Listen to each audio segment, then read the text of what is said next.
Welcome to Killer POV, episode number 78. This is Bekah's B-Day Bash. Woo-hoo!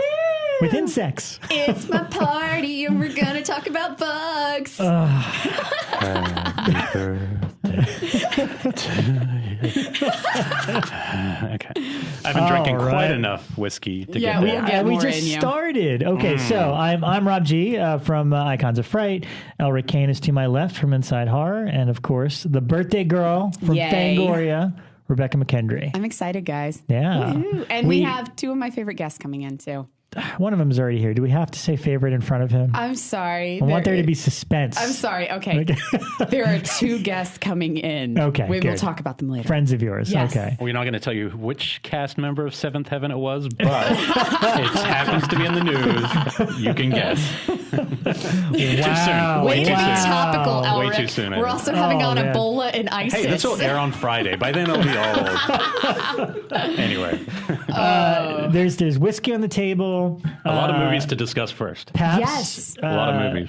I bought Rebekah glow balls. I'm kind of just excited I thought that about was the hilarious. glow balls. They're like Sno-Balls, where they're like the coconut chocolatey cream filled gooey balls of fun. Halloweeny versions. But they're the Halloween versions, so they're orange and called glow balls. And I'm kind of psyched about and them. Elric ordered Giallo whiskey. He brought whiskey. J&B. Every single Giallo He film ever ordered a made. pizza. I did. And got a because pizza. I'm Wild. from the South, I brought wild turkey. Wild turkey. And Rice Krispie treats. And we are going to talk about insect movies, which we are going to start with when we get there, talking about what the fucking insect movie actually is. Yes, because I got in a big fight with one of our guests Some of about our this, entomologists, which we're going to do friends. live on the air. But I said we could include annelids. We will, we Because will. Okay, I didn't know. We'll heard get there. the I didn't even know what that debate. meant until this Hold debate. your nerdness. But we will right. get there. All Yeah, right. there's. I mean, obviously, we're in the thick of October, which means that A lot of movies. we are kind of watching more movies than humanly possible. It's crazy. When I started looking at what I was watching, I'm like, oh my God. This is the most I've seen in a week. Yeah, Yeah. for sure. Yeah, so okay. We'll make it all a little quicker, but we'll do it. All right, yeah, we'll go you quick. You You start want me with to some, start? and we'll go around. All right, cool. I'm going to be really quick about all mine because most of them are things that most of our listeners have already seen and know very well, franchise stuff. But for starters, one of the things I love, sometimes you mention a movie and everyone you know is like, oh my God, you haven't seen that? Oh, yeah. And you know what? I love that because then that means there are still little gems to be found. And I just... Elric crazy just burp. burped Already. into the Oh, mic God. already. It's Scottish whiskey. We're 5 seconds in. He I'm edited sorry, it out Parker. in post. It's fine. But no, so one of those films for me, I just watched Body Bags, which I'd never seen, the John Carpenter anthology. We've talked about it a lot on the show. I bought it from Scream Factory.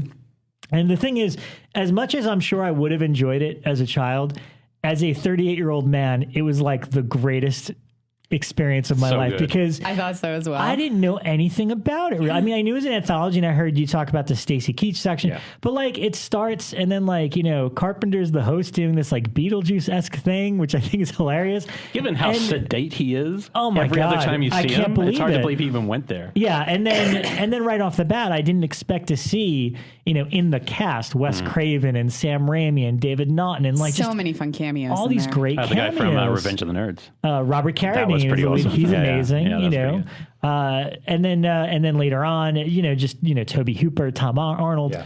There's all these great people, and actually all three stories are really, really solid. Yeah. It's a really good anthology. I'm glad I finally saw it. And again, I'm sure I would have liked it had I seen it as a kid, but now as an adult, it was just...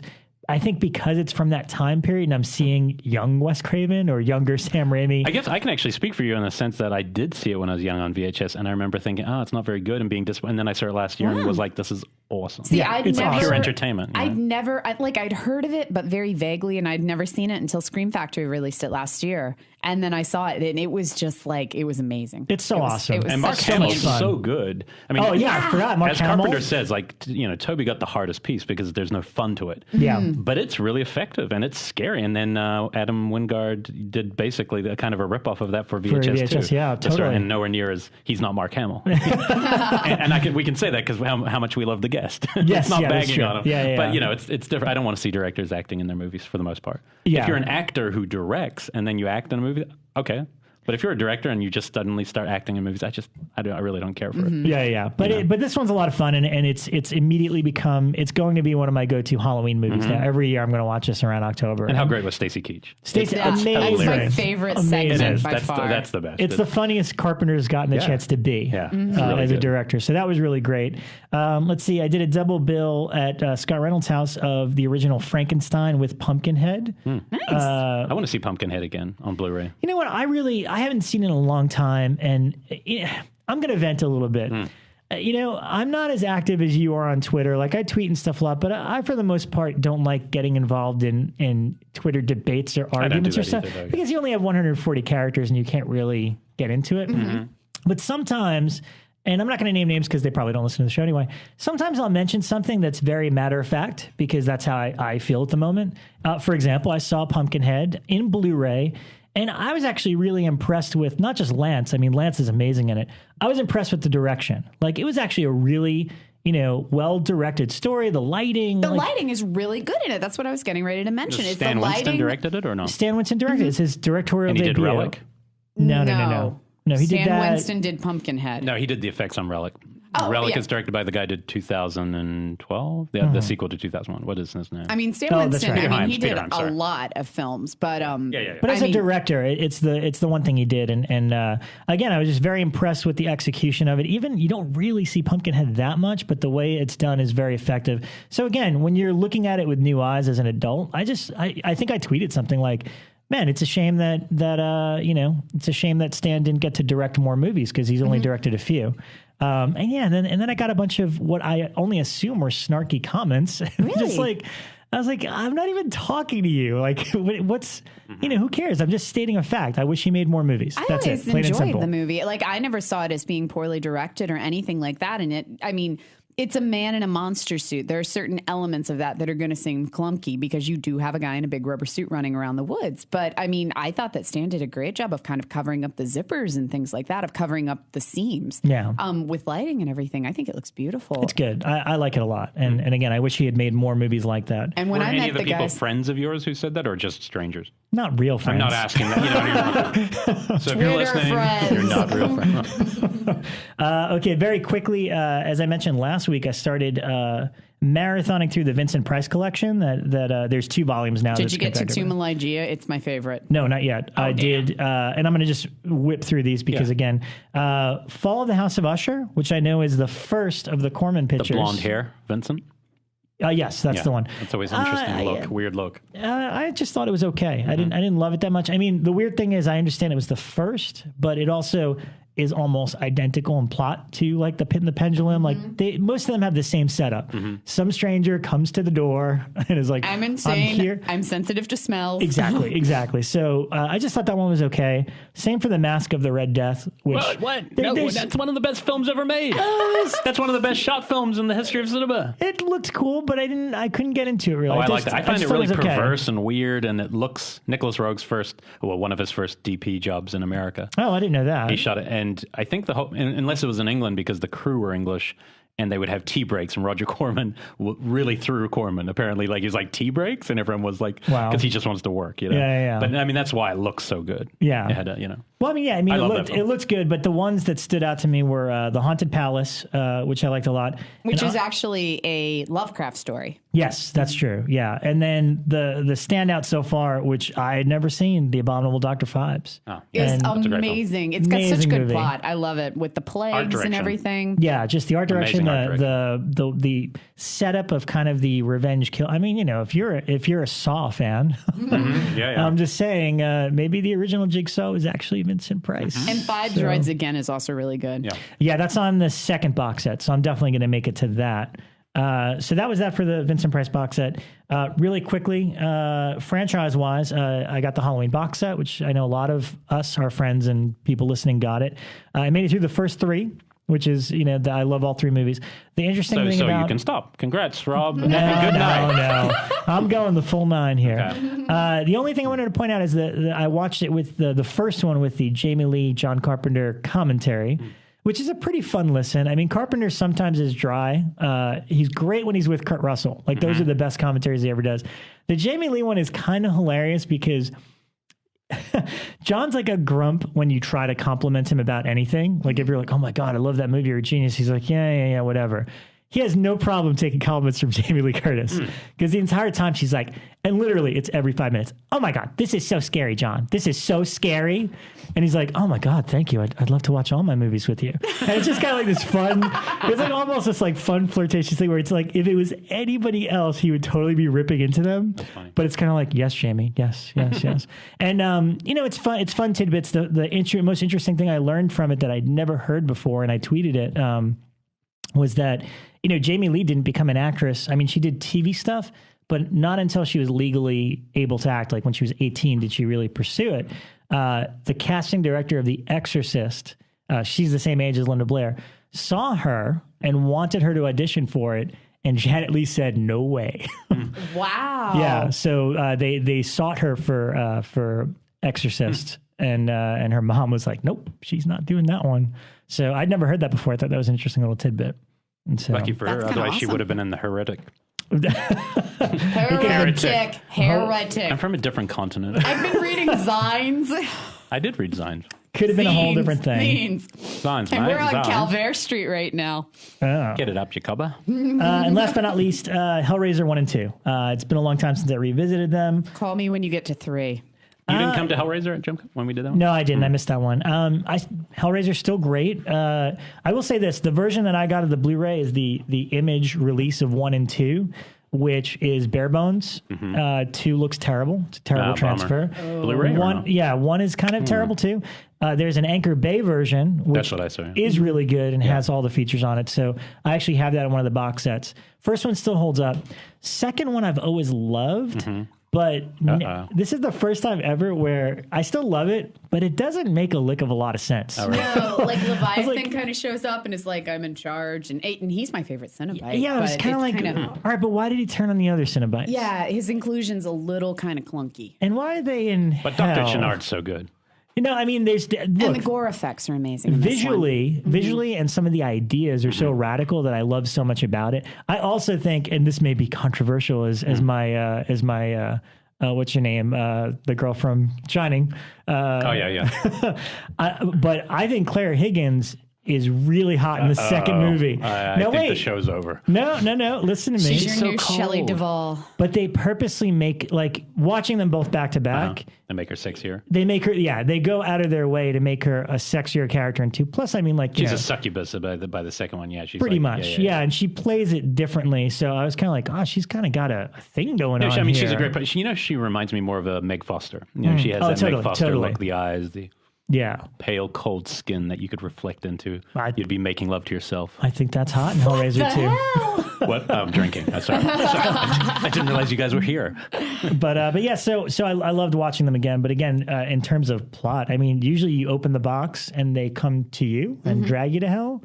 But like in this, it's like they open the box and then they're all in hell. And the Cenobite Pinhead's like, go ahead and explore. Go run around hell. And I'm like, why? Aren't you got lazy. I mean, that's pretty much it. They're just standing around. Like, she keeps stalling. And it's almost comical. It's like, don't talk yourself out of this, Kirsty. Yeah, but in that last movie, whatever the cash grab movie, they're just in the room next door. Yeah. God, like that. that's They're true. literally in the room waiting. He's pacing, watching. going, come on, Kirsty, open the box. That's true. That's just true. God awful. Yeah. So yeah, I'm gonna truck on through for the remaining Halloweens, and dare I say it, I'm gonna move on to Hellraiser 3 next. Woohoo! Bekah's favorite Welcome to film the of all boiler time. room of all time. Really, Of all in time. private conversations, she has said to me, I don't and remember. I quote, my favorite film of all time. Elric's all time. drinking a lot right One now. drink. One drink. That's all it takes with him. He's All right, crazy. what have you guys seen? Because I know that you saw a lot of new movies. We did. From Beyond Fest. Yeah, a couple of them will cross over. Do you want to start? Or you want Sure, me to I'll You start. So I saw Monster Squad, which I almost didn't see because it takes forever. Kings of Leon were playing the bowl that night. I don't even know what a King of Leon is until I drove past the bowl and was like, what the fuck is the traffic holdup? But I was almost late and it took me 2 hours to get from North Hollywood bummer. to Hollywood.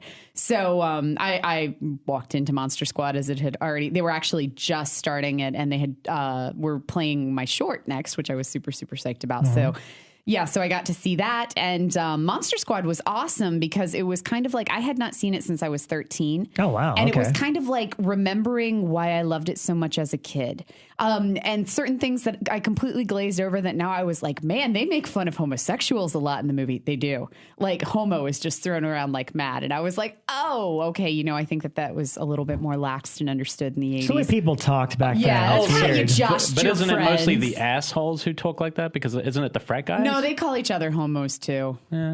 Yeah, they also. To be honest, I think people were doing that until like 92 or something. I mean, Yeah. No, I mean, and using not so much things like fag and things were used as a like not purposeful derogative. You know what I mean? Yeah. Even though then we have to educate ourselves in understanding that it's actually hurting people. You know, because I can remember people using that in New Zealand as well, just being like, "Oh, don't be a fag," and not meaning what it means. meant. Yeah, and that happened to exactly. us athletes last year. I think Kobe Bryant had to apologize for that in public because he had used a slur like that, Yeah, but not meaning it, you know. So that kind of was an interesting thing because it was Total like segue. I liked it. No, it's very true though. But so didn't it Fred was Decker like, get annoyed that people were asking things like is it a racist film because there's no black characters who survive? And the Q&A was a little bizarre and it was weird because I read it differently than the three people I was sitting there with. Like there were questions from the audience that I thought were grating Fred Decker's nerves a bit. Like somebody was like, you kill the only black man in the movie. What up with that? And he was very much like he was the best actor for the job and the character died. That's all I got. And so, and the comedians, the person who I was there with thought that the comedians were a little bit, because they were definitely trying to do like their shtick. They were the guys from the Nerdist. And they definitely, it was very much like, here's a funny diatribe where I'm kind of riffing the movie. And oh yeah, here's a question at the end. And so it was an interesting Q&A. It was not the best Q&A I was with at the Beyond Fest. But Fred Decker was amazing to listen to, told some great stories. The kids told really interesting stories. They had the guy who played Sean and the little girl, Phoebe, were there. And so they were really fascinating to hear stories about being on set and working with everybody. So yeah, it was a great showing and it was awesome just to see it because Monster Squad was one of my favorite movies when I was a kid. But then I don't know, like 13 hit and I have not seen it since then. And I can still recite it. I realized that once it started going, like I could lean over and say the next line for every single scene. Yeah. But I just hadn't seen it in a really long time. Yeah, so it's got heart. It's still one of those movies from that era that just it's all heart. Yeah. So it was a lot of fun. And then the next night I saw a double feature with Elric. I saw Popcorn and then I also saw you came to Popcorn? I was at Popcorn. Yes, I was at Popcorn because I walked in and I had decided to put on lipstick and actually wear that's right, yeah. an outfit. Like she looked like an internet predator. Yeah, I walked in. Every time she would text somebody, she had this grin on her face while she was texting and the costume, it just felt like... The costume! So here's what I was wearing. Slacks and a blouse.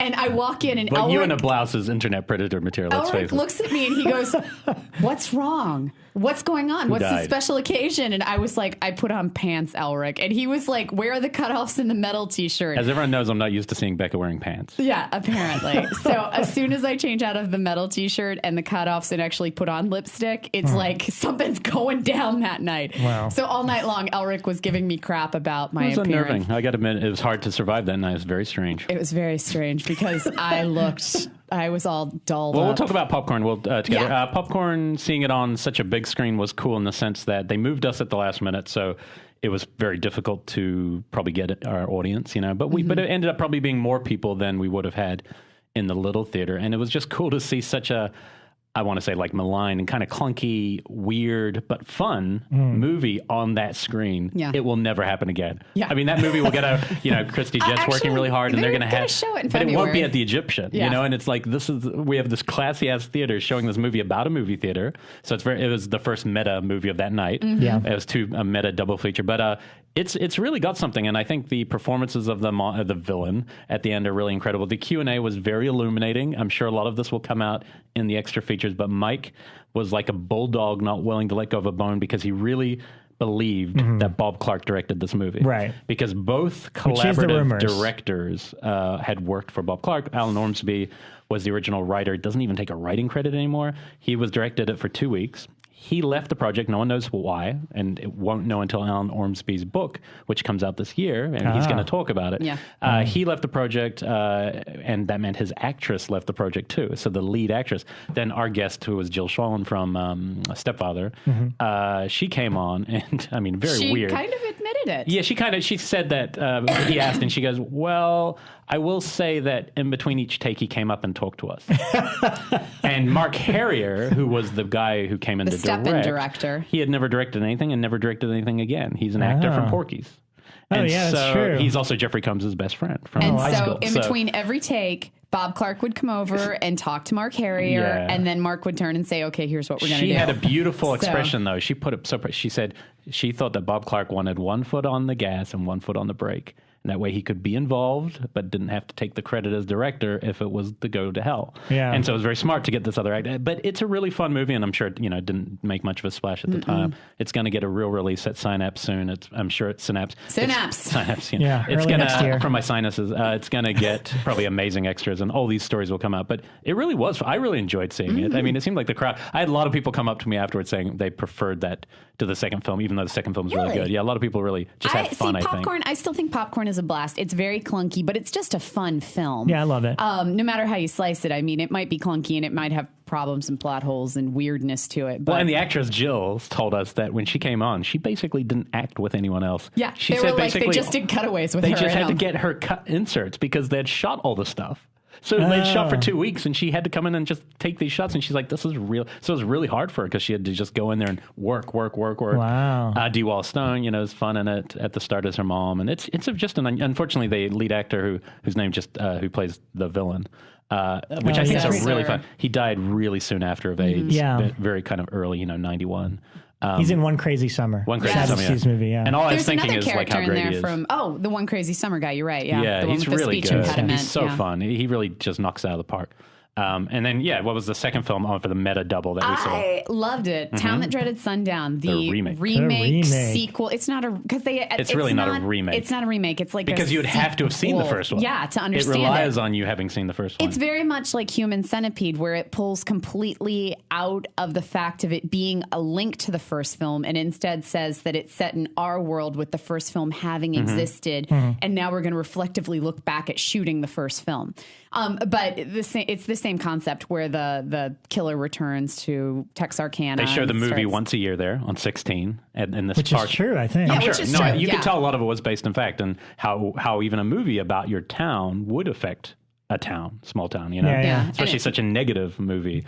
And it talked about how people didn't like it being shown because they'd heard stories about the real killings from their youth. And I mean, a lot of it was, you could tell that it was things about this actual town, and they actually did things like, they said where everything was, like county courthouse, Texas side, or such and such Arkansas side. And so it was these real locations. Apparently only a portion of it was actually shot in Texarkana, and then they moved to Louisiana for tax purposes. And I think that was mostly kind of the woodland and swamp areas. But without spoilers, I mean, it's a super meta movie. It stylistically is really excellent. That's what I loved so much about it. I mean, slashers, I like slashers, but they're not my favorite type of horror film. So for me to be passionate about one, it's got to be something special. And what I really liked about this one, it floats from present day to past when the actual killings first occurred to when they shot the movie. And to footage from the movie. So we're going back and forth between 4 different sources of media. Wow. And it's flawless. It'll be things like they'll drift to a window and then the camera pushes outside and we're in a completely different time period. Okay. It was just that was the smoothest transitions of it that I absolutely loved. And that's what made it such a dynamite film for me. So I had a lot of fun with it. Yeah, I can't wait to see it. I actually really I appreciated the new one, the old one, when Scream Factory put it out again. So, and this one, the old one, when you go back and watch it now, I don't want to call it clunky because so many people consider it to be like such a classic horror film. But I mean, it's like the weird horn killing, and it's got that weird kind of Southern man voiceover talking about the crazy kids, off. and it's got the weird Keystone Cops moments where the cops are kind of bumbling, and but I mean, it fits with the 70s because we had those Keystone Cop moments in like Last House on the Left too. Yeah, so it fit, but this one kind of acknowledges those kind of weird moments from the first one and kind of accepts them and twists them a little bit. So it's not bad. I liked it. Cool. And then also this week, on your guys' recommendation, I watched The Kindred. which I totally loved it. I can see why you said it would make for an Elric, amazing why are you being screen. so quiet all of a sudden? Elric, where did you go all of a sudden? I think he's under the table. I'm going to keep blabbing without him. So I don't care. He's just going to That's not talk true. over me anyway. He went to go get pizza. I'm excited about my pizza. Yeah. But the Kindred, I was excited about. And I loved, it was like this sweet little creature feature that I'd never seen from the 80s. It was like mutant Lovecraftian tentacle babies. It might be 90s. Is it? It might be on that. Is it? It's not? It's 89-ish? I thought it was on the cusp. Our kind of encyclopedia of the room, who is one of our guests that we'll get to in a Has second, already walked in? is saying that it's 80s. Elric Elric has returned with pizza. And, Holy smokes. A giant fucking pizza. A giant fucking pizza. We Yeah. pretended like you didn't leave. I was moving on to Kindred. Let me talk quickly. Got a couple more things to say about Town That Dreaded Sundown. Okay, we're moving backwards in time. No, I just wanted to say that I found the cinematography very gorgeous, but the camera work a little distracting at times. It just kept moving and moving and moving.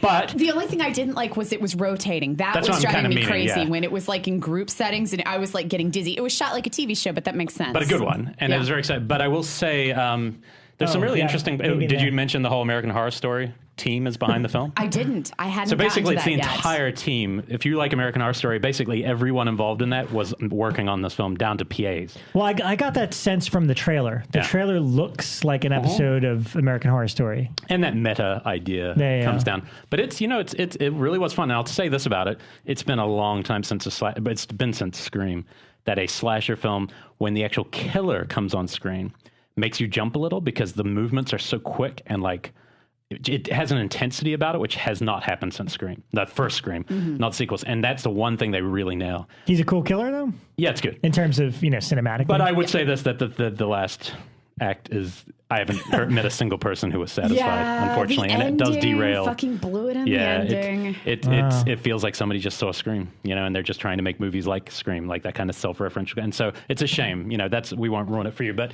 it is, I kind of wish it was getting a bigger release. I don't know if they need to do the Jason Blum tilt thing.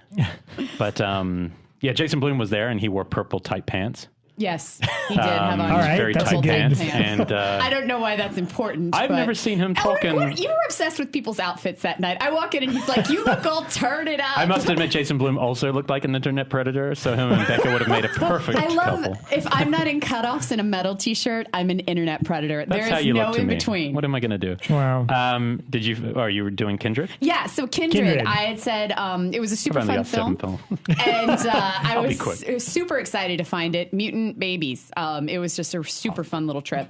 And then the last one, as I've mentioned on the show for the past couple of weeks, I'm kind of thinning out my DVD collection because I'm determined to make them fit on one wall of my office. I moved my office into the garage, so I now have a double car garage to myself, and I can't fit my collection on one wall. So I've been kind of thinning it down to things that I'm kind of like, why do I need to own this? So this week, and as I'm going through, I'm watching them to make sure I don't need to own it.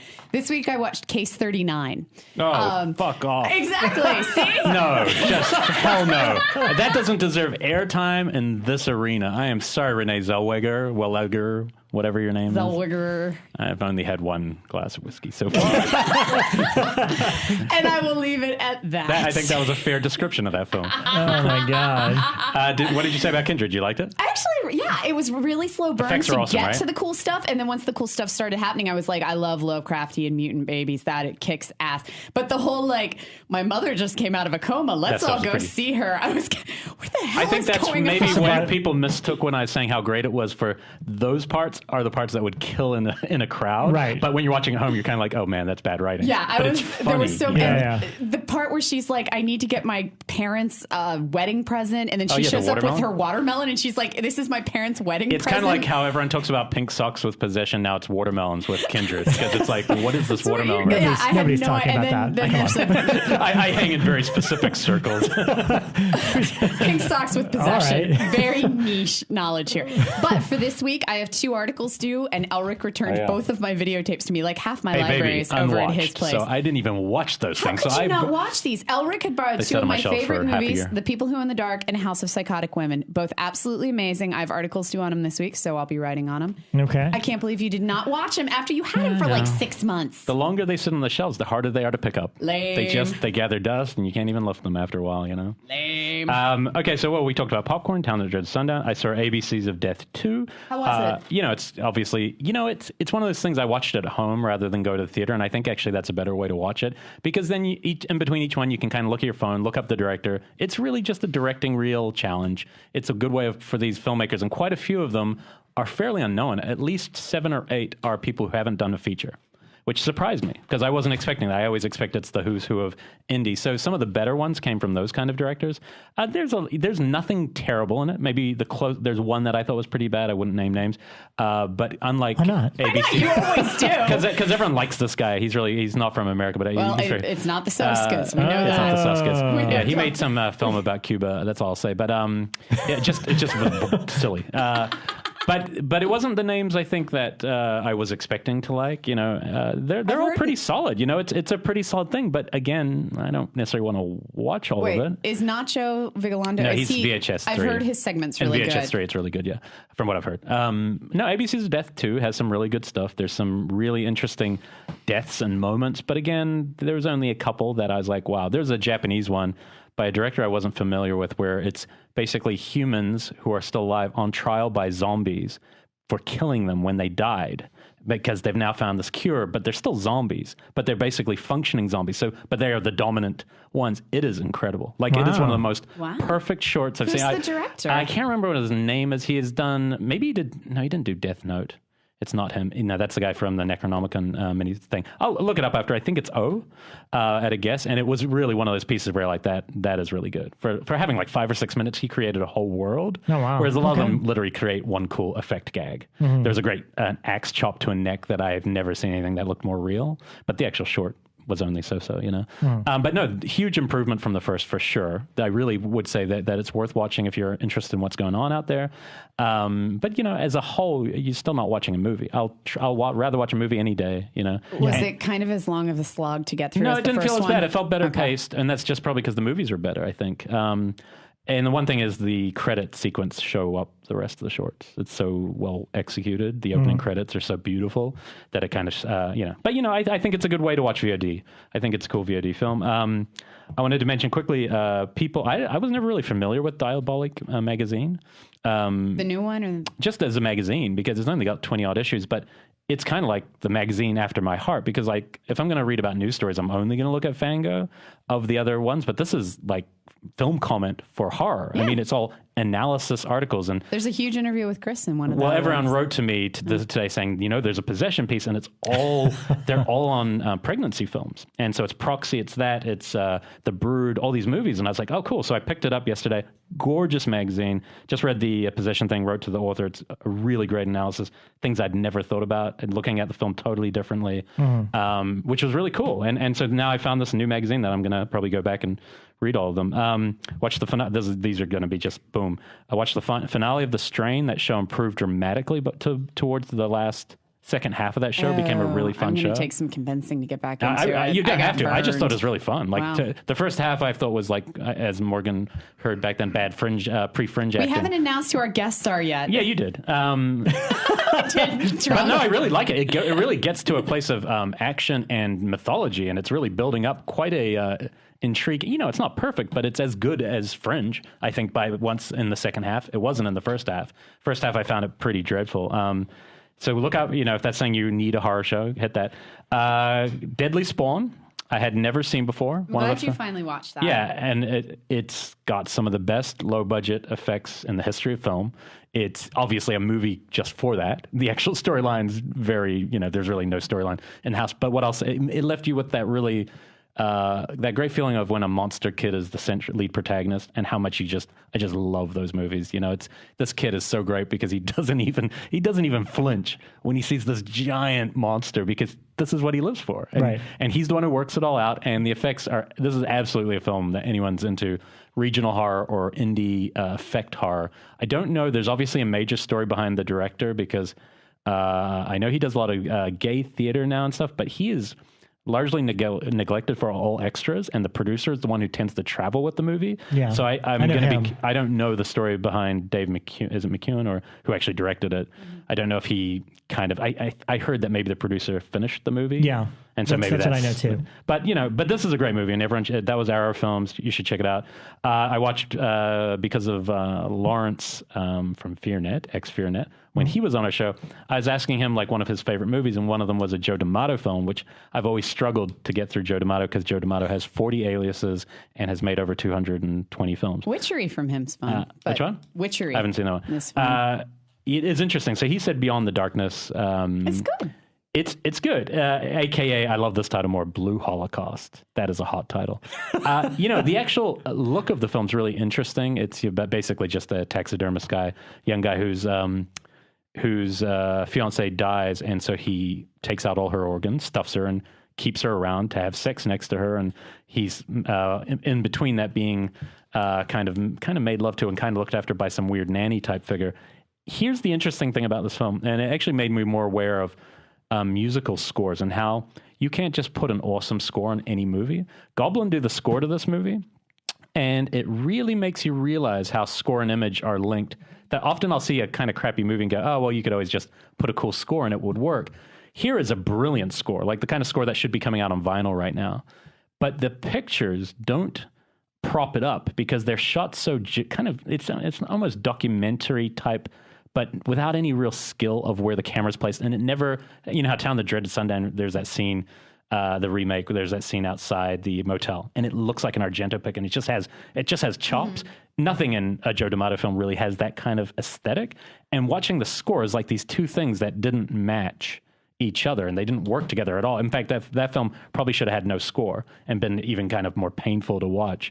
But it was the first movie in a long time where I was really aware of how that balance. You can't just take some badass score of Goblin and think it's going to save your movie, because they just didn't work together. And that was that was interesting. But it's a good, like, grotesque exploitation film. I think if people like those kind of, it wasn't necessarily my bag. And then the last thing I will say is I'm basically adopting this idea that if three people I trust, and I still don't trust you fuckers who told me to watch Blair Witch 2, so I'm not going to do it, because you were all flawed human beings.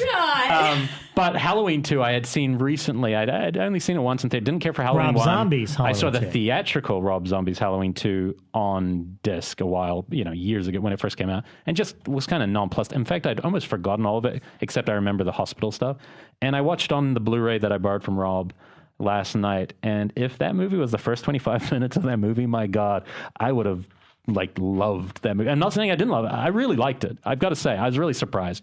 I liked everything about it pretty much, except for the Loomis stuff, which I actually hated and made me angry. Well, the treatment of Loomis in a comic bad satire movie. That's not. If you analyze it, because they, when I remember when it was being made, and like every horror site was reporting on it regularly. Like, Malcolm McDowell coming back was the absolute last casting piece. So if you really look at his stuff, the whole movie is written without Loomis. Yeah. And then once he agreed to it, I mean, does he interact with anybody minus the ending? No, really. Not to, and I think if you had just edited it out, it'd actually be so much stronger. They didn't really even need him because he wasn't meant to be in the movie to begin with. And it's the one thing this film has is tone. It nails tone and dread in this. And that first 25 minutes is spectacular. I think it's the best stuff Zombie's done. That first 25 minutes, which is ironic given that he probably is only doing it as a joke on the audience to say, if this is what you like, then forget it. Here's the rest of the movie. I don't know. I wouldn't want to put words in his mouth, but it was really impressive, and I was really in it. I don't really want to spoil it, but I guess everyone's probably seen it. Yeah. But it's basically a 25-minute dream, and I can't think of any film that's ever gone that far into a movie and then pulled the wool back a minute. It was a dream. So, but it's a damn good. I mean, it's just shot. And what's cool about it is it's echoing Halloween 2, the original. And so that's really fun. But there was enough to still like. And I think Danielle Harris, I think it's like one of the best things she's ever done in part 2. I think she's really grounded, feels like a real character. And her father. And my favorite moment of the whole movie, which was edited out of the theatrical and was the first thing Rob Zombie got notes, is when the sheriff is looking at his butchered daughter, and it cuts to an insert on height video of Danielle Harris when she was a little kid, smiling at camera.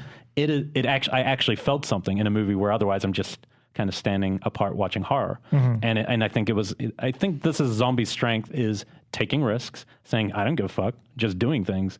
And as I was saying, someone just before the show, I was talking to a friend about who hadn't seen Lord of Salem's. I'm like, you know what? The thing is, I'd rather a guy give me a mashup of movies I think are incredible, like The Beyond and all that, than a bunch of crap that's being meshed up in another kind of slasher, or even American Horror Story sometimes is drawing from less interesting material. So for me, it's like, at least it's interesting. And at least he has a really, his voice I saw clearly. So I wouldn't say it's like my favorite Halloween movie, but I thought it was, I also saw the DP, whose name is, I tweeted it, but then is it Brandon Trost? Brandon Trost did that one? Trost. I thought it was the stuff that he does, the non-surrealist stuff. The surrealist stuff looks great, but I don't care in this film. It's the stuff he has of just a person walking down the street with the underfoot browning leaves and stuff. It's gorgeous. I think it's a great looking Halloween picture. Yeah, Brandon Trost in general. Well, I mean, his dad's also amazing. His dad is one of the best pyrotechnic guys in LA. The whole family, too. Played His brother. flamethrowers with him, yeah. I know he's young, but this is obviously a good time to get our guests in because I know they know probably.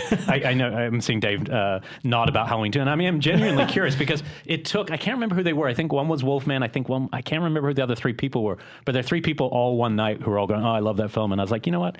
I got to see that one again, and I'm glad I did. I think it's we'll let Bekah introduce our guest. Well, let's take 5 seconds, and then we'll come right back and introduce our guest, so we can get pizza. Pizza. I would like to welcome everybody back, and we are here with pizza, beer, a lot of whiskey, some Sno-Balls, the Halloween version, which are called Glow Balls, Rice Krispie treats, and 2 of my favorite people in the world, because I got to pick the guest tonight and the topic. So we're doing insect horror films with Morgan Peter Brown from Absentia. Hi. He doesn't normally talk like that. No, I don't. Hi, everyone. Use your British accent. I'm very excited to be here from Twilight. Much better. And then also, he's been on our show before, Dave Parker. I don't remember being on the show. I was here around an hour before. I was here before that, but the dreaded debate episode, which I kind of want to get that group back into it. Well, I'd like to pick up right now because I didn't get anything on my list actually out, during the show. So I want to talk about those films first. All right, Fred's Dead is coming back. We've discussed having the group back again to do another drunken debate, but this time you have to argue why a classic is overrated. I would be arguing why I don't think The Exorcist is the scariest film ever made, which I don't. And that's not a big argument, but arguing that it's not good would be a big argument. There's some classics I would say are not. Sure. They're overrated, I will say. I think the Karloff Mummy movie is a bore. I think a lot of the Universal monster movies are bores. Carl Freund did a good, but I think it's a little slow. So, but we'll save that for another episode. I don't know. I think we've just changed topics. Insects be damned. You just don't want to talk about insects. There's insects in the Mummy. Okay, there are. Beetles, scarabs, I believe. But I got to pick the topic tonight, and the guys know that kind of my 2, they're not my 2 niches, but 2 of my big favorite topics in horror that I absolutely love are aquatic horrors. Actually, I was going to go aquatic. Nuns are definitely in there, but I'll say aquatic horrors and insects. Mm-hmm.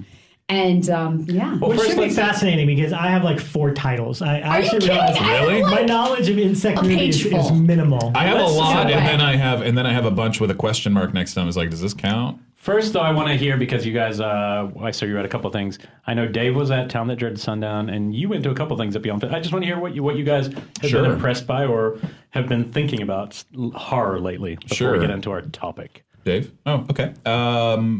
Starry Eyes was fantastic. Mm-hmm. I listened to you guys last week, and I'll echo most of what you said.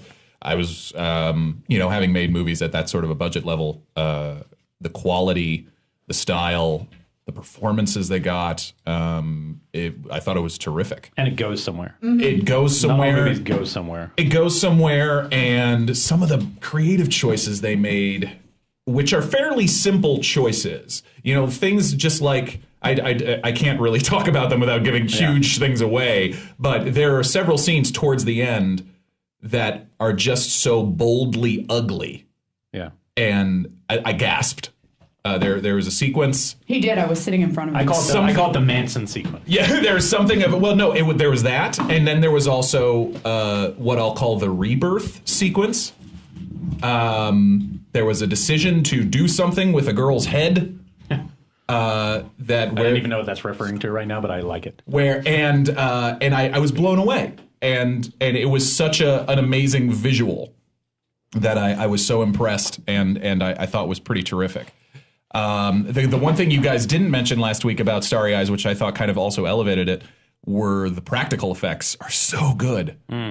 When it gets bloody, man, they are impressive. Fingernails are always a big thing for Fingernails. me. Like, I can handle like stabbing and things like that, but if somebody's fingernails get ripped off, I'm done. But you know why? Because you can relate to that. That's probably true. Oh, yeah. You know, everyone has had a fingernail ripped off or Yeah. lost a tooth or something It's like. So those things always seem to Yeah, get it you is. more. They Remember- get gasps from the Yeah, audience. and the Remember same thing, Syriana with there's a scene with George Clooney's being tortured in Syriana, and a guy's fucking pulling out his No, fingernail. it's always and for the tooth thing the too, Achilles you're right. heels in Pet Sematary. It's always something like that where you almost know what that pain would be like. Whereas when we see heads lopped off, there's There's no point no of reference. A lot of people But- haven't been stabbed. Exactly. Yeah. No. But I mean, I knocked out a tooth. I know Elric's knocked one out before too, and so now whenever I see like a tooth being wrenched out on film, it's like I immediately grab where mine was. So Yeah. it's bad.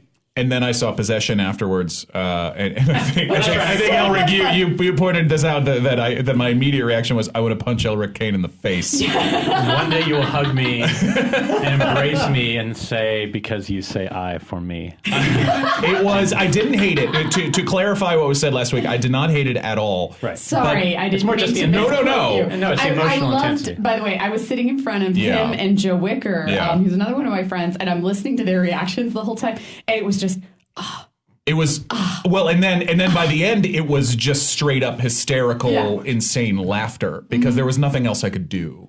By the end, We're having multiple conversations all the time. seriously, guys, you're freaking we're me talking. out. They hadn't seen Possession. I haven't seen it. I have that super. I know you've mentioned Holy it shit, 100 Rob. times in 78 episodes. I know. Welcome back to Possession Cast. I would say, knowing you, Rob, right now. But that's the thing. I know. I bought this super fancy Blu-ray edition, and every time I'm about to watch it, and I text Elric, he's like, Now's "Listen, not man." the right time, he's Rob. like, I don't think you're the right place for Possession tonight, He's like, Rob. I know you very well, I don't think you're there yet. and It's I a don't think movie- you're emotionally prepared to watch it tonight. So After don't New do York, it without Rob. me. After New York. Okay. It's a movie that is What are specifically. you doing, Elric? It feels like it feels like a scientific experiment designed to evoke an emotional reaction, and because it is like a collage. I don't think it's scientific. I think that's No, not scientific. You're right. I'm sorry. I think it's almost made kind of- from the heart and a broken, torn out fucking gut. Yeah. Yes. And by a guy who was eviscerated by his country. Yes. And by his wife. Yeah, His Elric wife and I- left I'm not him, ready and for his that. country kicked him out. No, we you're were, not. we were having conversations about this afterwards. Yeah. I know Elric and I did the next day. You had to have had a breakup or You divorce have to have with lived. that intensity to understand the movie. Yeah. And then once you have experienced that, you're like, oh my God, I totally get it. But And it even takes you back then, there. like let's because it's not just like a Smiths album. Like it's even then it's insane. Dude, Parker, you're being really quiet. I will say that my high Parker's point. out. You talk to Smiths, I'm leaving. No. I'm just trying to say that it's not just a movie about breakups, man. It's not fucking high fidelity. No. It is an insane collage of.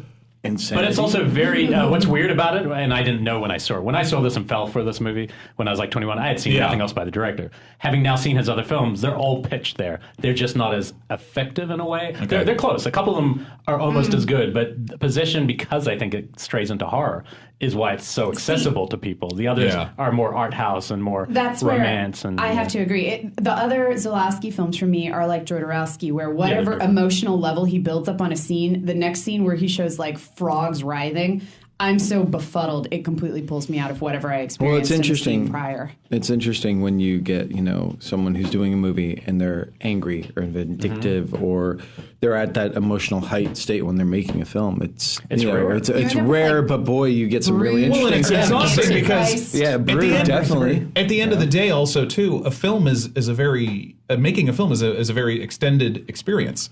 So you need to not only be angry, you need to have been angry for like 6 months. Sure. Through the edit, and you have to convince people to give you a bunch of money. Yeah. Yes. And he still had millions of dollars to make that. He had E.T. special effects man and his Carlos pitch. Rimbaldi. His pitch was literally in Hollywood. He said to someone in a room, he said, "It's about a woman who makes love to an octopus," and that was his pitch because he knew that's all they would understand. And I read this article in Diabolic today, which was talking more about pregnancy. Diabolic is talking more of Possession as a pregnancy film. They go, I don't think he could have sold the same film if they had said it's about a woman who who gives birth to a creature and then makes love to an octopus, which is what she gave birth to. In other words, there is actually an incestual element to the script too. But what's interesting is because of the subway scene, they don't actually show the whole thing. And in the script, the stuff that comes out of her, Isabel, actually goes into the dirt and creates the creature. And he never shot that. And so that's one of the reasons it's kind of an abstract part of the movie, but actually it's a literal Wow, birth. that's almost It's not, Brood-like. so in other words, it's not a miscarriage, it's a birth scene. But we all watch it, But you and can't- we've all talked about it as a miscarriage scene. Yeah, I mean, and you have to take it for what it is as the film. I mean, you can't take everything on its script level. It's an open-ended thing. But what I will say is, just as a pure geek, and because you guys, Dave Parker has been friends with Neil Marshall for a long time, but as somebody who has admitted on the show to the only reason coming back to horror after a long absence of being interested was The Descent and a little later House of the Devil. It was very rewarding that he sent me personally today on my Facebook page a mashup of the subway scene. I saw it. That Axel put music to, and he goes, "Elric, this is for you." And then I, of course, asked, "Did you like the film?" He's like, "Actually, it's not really my cup of tea." I was quite. I thought it was quite a full circle journey for myself. That one director who made a movie I love, and another one who I love, and they don't always connect. The perfect to wrap up the Possession. I think immediately after it was done, my immediate reaction was, wow, got through that. I never want to see it again. And then 12 hours later, it's like, fuck, I think I need to see it again. Wow. You know what I need to do is see the because now that I've seen the good version again for a couple of times this year theatrically, which probably won't happen much more. I'd say these prints will probably kind of go back to the vaults. I really want to see the American brutalized version because all I remember it was like it was about 45 minutes less because it has none of the real emotional stuff so much, and it puts more of the monster back in it. So it's trying to be a straight horror movie, and everyone who's tanked. But it's now I'm also very curious to see it again. The brutalized version, the one that I always saw when I was a kid, was the brutalized version. It was released on VHS, and you've got all these extra monster scenes, but it's so dark you can't even see what you're looking at. That's You're just true, too, looking at literally, it's like goo writhing in a corner. But wasn't that the version that Anchor Bay put out? Also, think so, yeah. the Americanized with version. Shock, yeah. No, it's Shock, it's a long version. So they must it's a long have. version. Oh, okay. It wasn't the brutalized version. That's actually the right version. It just doesn't look as great as the Blu-ray. one. Is Sure. unbelievable, even better than the print. We would have just the print actually had some issues of sound at the start, and of course this nerd ran out of the theater. Oh, you got to fix the sound. We promise it's only the first round. I'm going to tell everyone about this. Now, here's how big of a nerd Elric was. He brought his own movie posters. Oh, they displayed them. That's and they awesome. displayed them. I love that though. I genuinely love that movie. It's a weird movie. I sort of had a. Who took a picture with your Possession poster? Because you got all excited. You were telling me. Oren took a picture. But didn't Marilyn directed. Manson. Yeah, Marilyn Manson. I saw people like that. Yeah, working yeah. around. But you know what it is there aren't many movies that really, the whole meaning of the movie and how it feels might change as you change, as you grow up and go through other things. Most movies, like Chainsaw's the same movie every time I've seen it. It's just still powerful. Yeah. But some movies really completely change what they're about, reflecting whatever you're going through. Because and it that's is rare. Because it it's is a really you that's collage. changing. It's you that's changing, But and the it's perspective, and I love That's a when I rare thing, find and that. that's a beautiful thing with movies. Twin Peaks does that for me. Yeah, Twin that's- Peaks is a good I one believe for it. Yeah, that. and that will be the. We didn't talk about it. Twin Peaks coming back. The most interesting part of that is thinking about 25 years later in these lives, and some of these people who are beautiful, who are now not beautiful, or men who have aged. Here's my guess. I'm gonna go out on a limb. I'm gonna bet this that Cooper emerges out of the black room, and it's 25 years later, but not for him. And he's going to walk out like that just happened, and he's suddenly 25 years older, and he has to figure out that's like, to me, like an interesting McLaughlin can starting pull it point. off. Where I still I looks would be very interested good. in that, as a starting that's point. a But great we'll see. idea. It's amazing news. It couldn't be. We're all and the people who are like, oh well, who cares? It's like season 2 sucks. Like Lynch didn't have a strong hand in season 2. No, God, no. He was prey to politics and other projects, and that suffered. This is 2 guys coming back, and if it's For bad, every it's going to be on episode. their terms. Yeah. I don't Yeah. think. Which is going to make it interesting regardless. Yeah, Lynch has never made bad. Right. When he makes bad, it's always interesting, and he hasn't made much of that. I don't think anything's come out about it yet. I don't think they've even released any teasers. But have you guys heard they about? will. Have you guys? Well, no. Have you guys heard about Wayward Pines? M. Night Shyamalan's new series. Yes, and I read Wayward the pilot. Pines? Yeah, I've read the pilot script, and they've shot it. They shot the whole thing. It's Matt Dillon and Oh, a I bunch of love other Matt people. Dillon. The pilot script is actually really interesting, but it definitely is kind of a Twin Peaks feel. And I think they've got to be fucking there's that other terrified. show. But True Detective had a Twin Peaks. Yeah. Well, Twin Peaks yeah, too. but no, Really especially tried. it is especially where it is a federal agent ends up in a town that doesn't right. quite know what the hell's going on. And so True Detective slightly, but no, this Well, The Killing first season wasn't good because it tried, and then it became a great show once it dropped. The attempt to try to cash in on the Laura Palmer thing. I didn't think that was the problem. What with was the Killing. thing too? It's like often duplicated, but never. You can't replicate Yeah, because never Lynch is a replicated. singular. I mean, It's a in terms of voice. American It's artists, a he's vision like and voice, pretty. yeah. You have to singular. be Lynch to do Lynch. Because his thing is his big influence is the 50s, and not many Yeah. people contemporary are That's bringing true. that into a modern thing, and it's all genuine. He loves the music, the look, the style, and it all comes And he's been out. doing that for years. Exactly. Yeah, Well, Exactly. no, if you see Lost Highway in a lot of ways, Blue is- Velvet. yeah, Yeah. Mulholland Drive. I mean, he's the swing. It opens with Wild the at swing Heart. contest. Yeah. in a weird Yeah, way, all all of of his them. movies are a lot of just like highlight reels of his His favorite influences. noir and 50s stuff. No, things that affected him at a young age. Yeah. But no, there was a TV show, and I wish I knew the name right now. Somebody will. It played one season, got canceled, and Sam Neill was meant to be kind of the mystery man character. It was like 2 years ago before Alcatraz, and it was set in a town that looks literally like Twin Peaks, and there's a big mystery going on, and there's weird characters, and man. it was decent. But you could just tell it had, I think, a name with a bird in it. We'll figure it out. There's been But it TV's was been canceled such a after one season. graveyard lately that Bob is I looking it up. can't even remember. But anyway, we got the Possession highlight.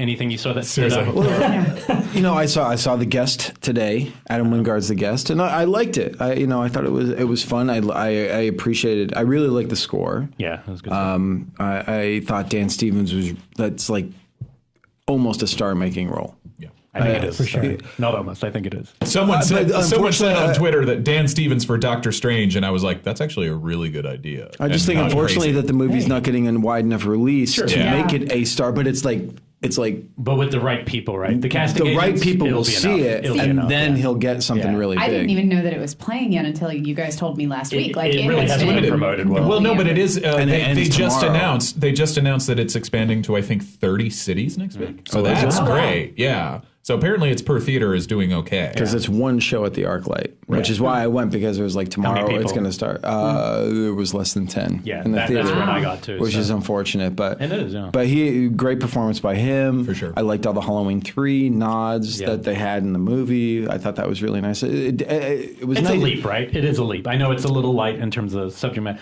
but it's a leap from their previous work. Absolutely. Yeah. Absolutely. Which was impressive. I've known Adam since when he first came into town, way before Yeah. he would come into town, and then Post he would Pop Skull. before Pop. Oh, Skull. before. You Really? always He came out. He must have been He was already in town, yeah. He was a I kid. didn't He know was that. hanging out with Evan and stuff like that, and that's where I met him. And he would What's that hang first out. movie? It was called Homesick. That's the one. Yeah, yeah. Oh, with Bill Moseley. Yeah, and Tiffany Shepis. So I knew them then, and then he would go back, and then finally all. Where was it? Memphis or Tennessee or something? Arkansas. Isn't Oh, he from Arkansas? Yeah, I think you're right. I think so. But it's nice to see him Yeah. progress in such a huge Yeah. way, and because he's a really good guy. I just saw him Yeah. recently a couple of weeks ago, and I hadn't seen him in a long time, and it was really nice. You know what I think a big part of it is? I think it's the hard thing about LA is finding the right collaborators, and sometimes some people just click, and clearly he and Simon have clicked, and it's such an important relationship, and it's hard for directors, and you're working directors. It's hard to find that great writer, and because being a director is you're not always a writer, a specific kind of person, and I think by kind of gelling together and making their careers entwined, Yeah. I think it's almost like another protective layer over them as creative artists. to Especially go now, forward. it's nice. And yeah, that is a hard thing. I mean, There is it's a how weird- you can write. It's like, but sometimes the director who's a writer writes a lot slower, Yeah. and the reality is like when you're not even mid-range and you're just fighting and you're going through it and trying to get someone to pay attention to something. Right. It's like the more scripts you have by people, more scripts you have to throw down, the better off you are. Yeah. So if you're relying on yourself, and a lot of time, what people Lonely. forget, It's lonely. Well, You're by yourself. but people forget too that low budget directors and stuff. It's not like, well, this is all I do, and I make enough money on my low budget movie to keep. It's like you're doing other jobs and stuff like that. So it's like your time. you don't, you get home and you've worked a 12-hour day doing something, and then you're supposed to write. So it's, it definitely helps to have that kind of relationship. And it is really honestly scary, having seen, when filmmakers start hitting the way that they're hitting, and there's obviously a bravery to going out on your own and doing it and continuing to just try and do the same thing, but at a higher level. But there's also a kind of bravery in sticking together, and saying, this is good, let's stick with this. And I respect the two of them so much for that, and realizing the strength in what they have. It seems like the real test now, in terms of keeping them growing, is what's after that. Yeah. It's whatever's after that makes that leap. Because I was thinking about Refn a little bit this weekend. I didn't go to the screening. I wanted but thinking to. about the amount of cachet he, in this town, as a foreigner, would have gone from Drive, and the success of that, and then that he spent it all on a twice as obscure film. He misspent. And even if that was a great film, which I don't think it is, even if it was a great film, but it was an indie little obscurity, he still misspent, because you don't often get another chance. And he could have gone straight onto like Logan's Run or made some big movie. But that's really tough because he did it on purpose. He wanted to, from the documentary about him, for whatever I'm saying, he wanted to go against the commercial sensibility. And especially now with the difference between studios and indies, the studios only have so many projects, and they're all tentpole gigantic projects. And it's either there or it's not for him. But they're the kind of voices I want. Yes, the big absolutely. But if it's funny, course, I was talking to someone about this, and this is so off topic of insects, but Fuck it, we'll get there. What? We'll find a way. When you look at the big movie, most of the big movies, you're going to get your sort of serious films, but most of it now is the films are infantile, which means they're all marketed toward, it's big superhero movies. They're all sort of, these sort of. They're the people who go to movies, though. I stay home and rent movies on iTunes. Everyone is infected with this Peter Pan syndrome in a way of what they watch. And that's all the studios are making. It's a marketing move. And I know that you guys probably go through the same thing when you're in pitch meetings and working with, trying to figure out what studios want. When, a friend of mine has a scripted MTV and they say, well, you have to dumb it down so that it can be sold to PG-13 rating. It has to be. It has to be, or they won't even think about it. That's why, honestly, I'm going to be fascinated. This isn't horror at all. I'm fascinated to see what 50 Shades of Grey does, because it will really test the market of the horny housewife. I don't think it's going to do well at all. Because it has to be R-rated. Really? It has to be. It needs to be at least Basic Instinct. Yeah. And I tweeted this as a joke, but I'm deadly serious in that I bet there are at least one or two movies that are waiting to see when 50 Shades comes out, because they want to be that movie that same weekend that gets an extra $2 to $5 million from teenagers buying tickets to their movie to sneak into 50 Shades of Grey. It's funny, but it's not a joke. But the funny thing is, what would make more sense is the teen version of 50 Shades of Grey. Oh God! Oh, horrible! Horrible! But it would make money. Yes. That would appeal. I think you're right. It would get parents up in arms. How dare you Jesus. suggest a bondage thing with teenagers and everything else? Right. But the problem is with 50. I would think, and I haven't been paying attention to it, but I would say the big thing against 50 Shades of Grey is, do women find that guy dangerous enough? And not just that. It's, not at all. It's visualizing and how we react to stimulus. And largely, even though all these things are, some women love pornography, but in general, the imagination versus actual visual pornography. So once you film this book, it's no longer in the imagination. This is a book that lit the imagination of woman everywhere, mostly. Once you film that, it's going to be a whole different story. It's just That's rare that really you catch lightning in the but back bottle. to horror. Rob is fuming over in the corner. I have to say it feels like, because you know how much I love my exploitation films. Sure. And It is exploitation. It is exploitation. And they're going to try to make it look like it's not, though. That's but I'm the sorry. problem. And that's where I You're have right. issues, is there's two ways that you could shoot something that is that extreme. Because I've read the book, and I mean, it gets pretty intense.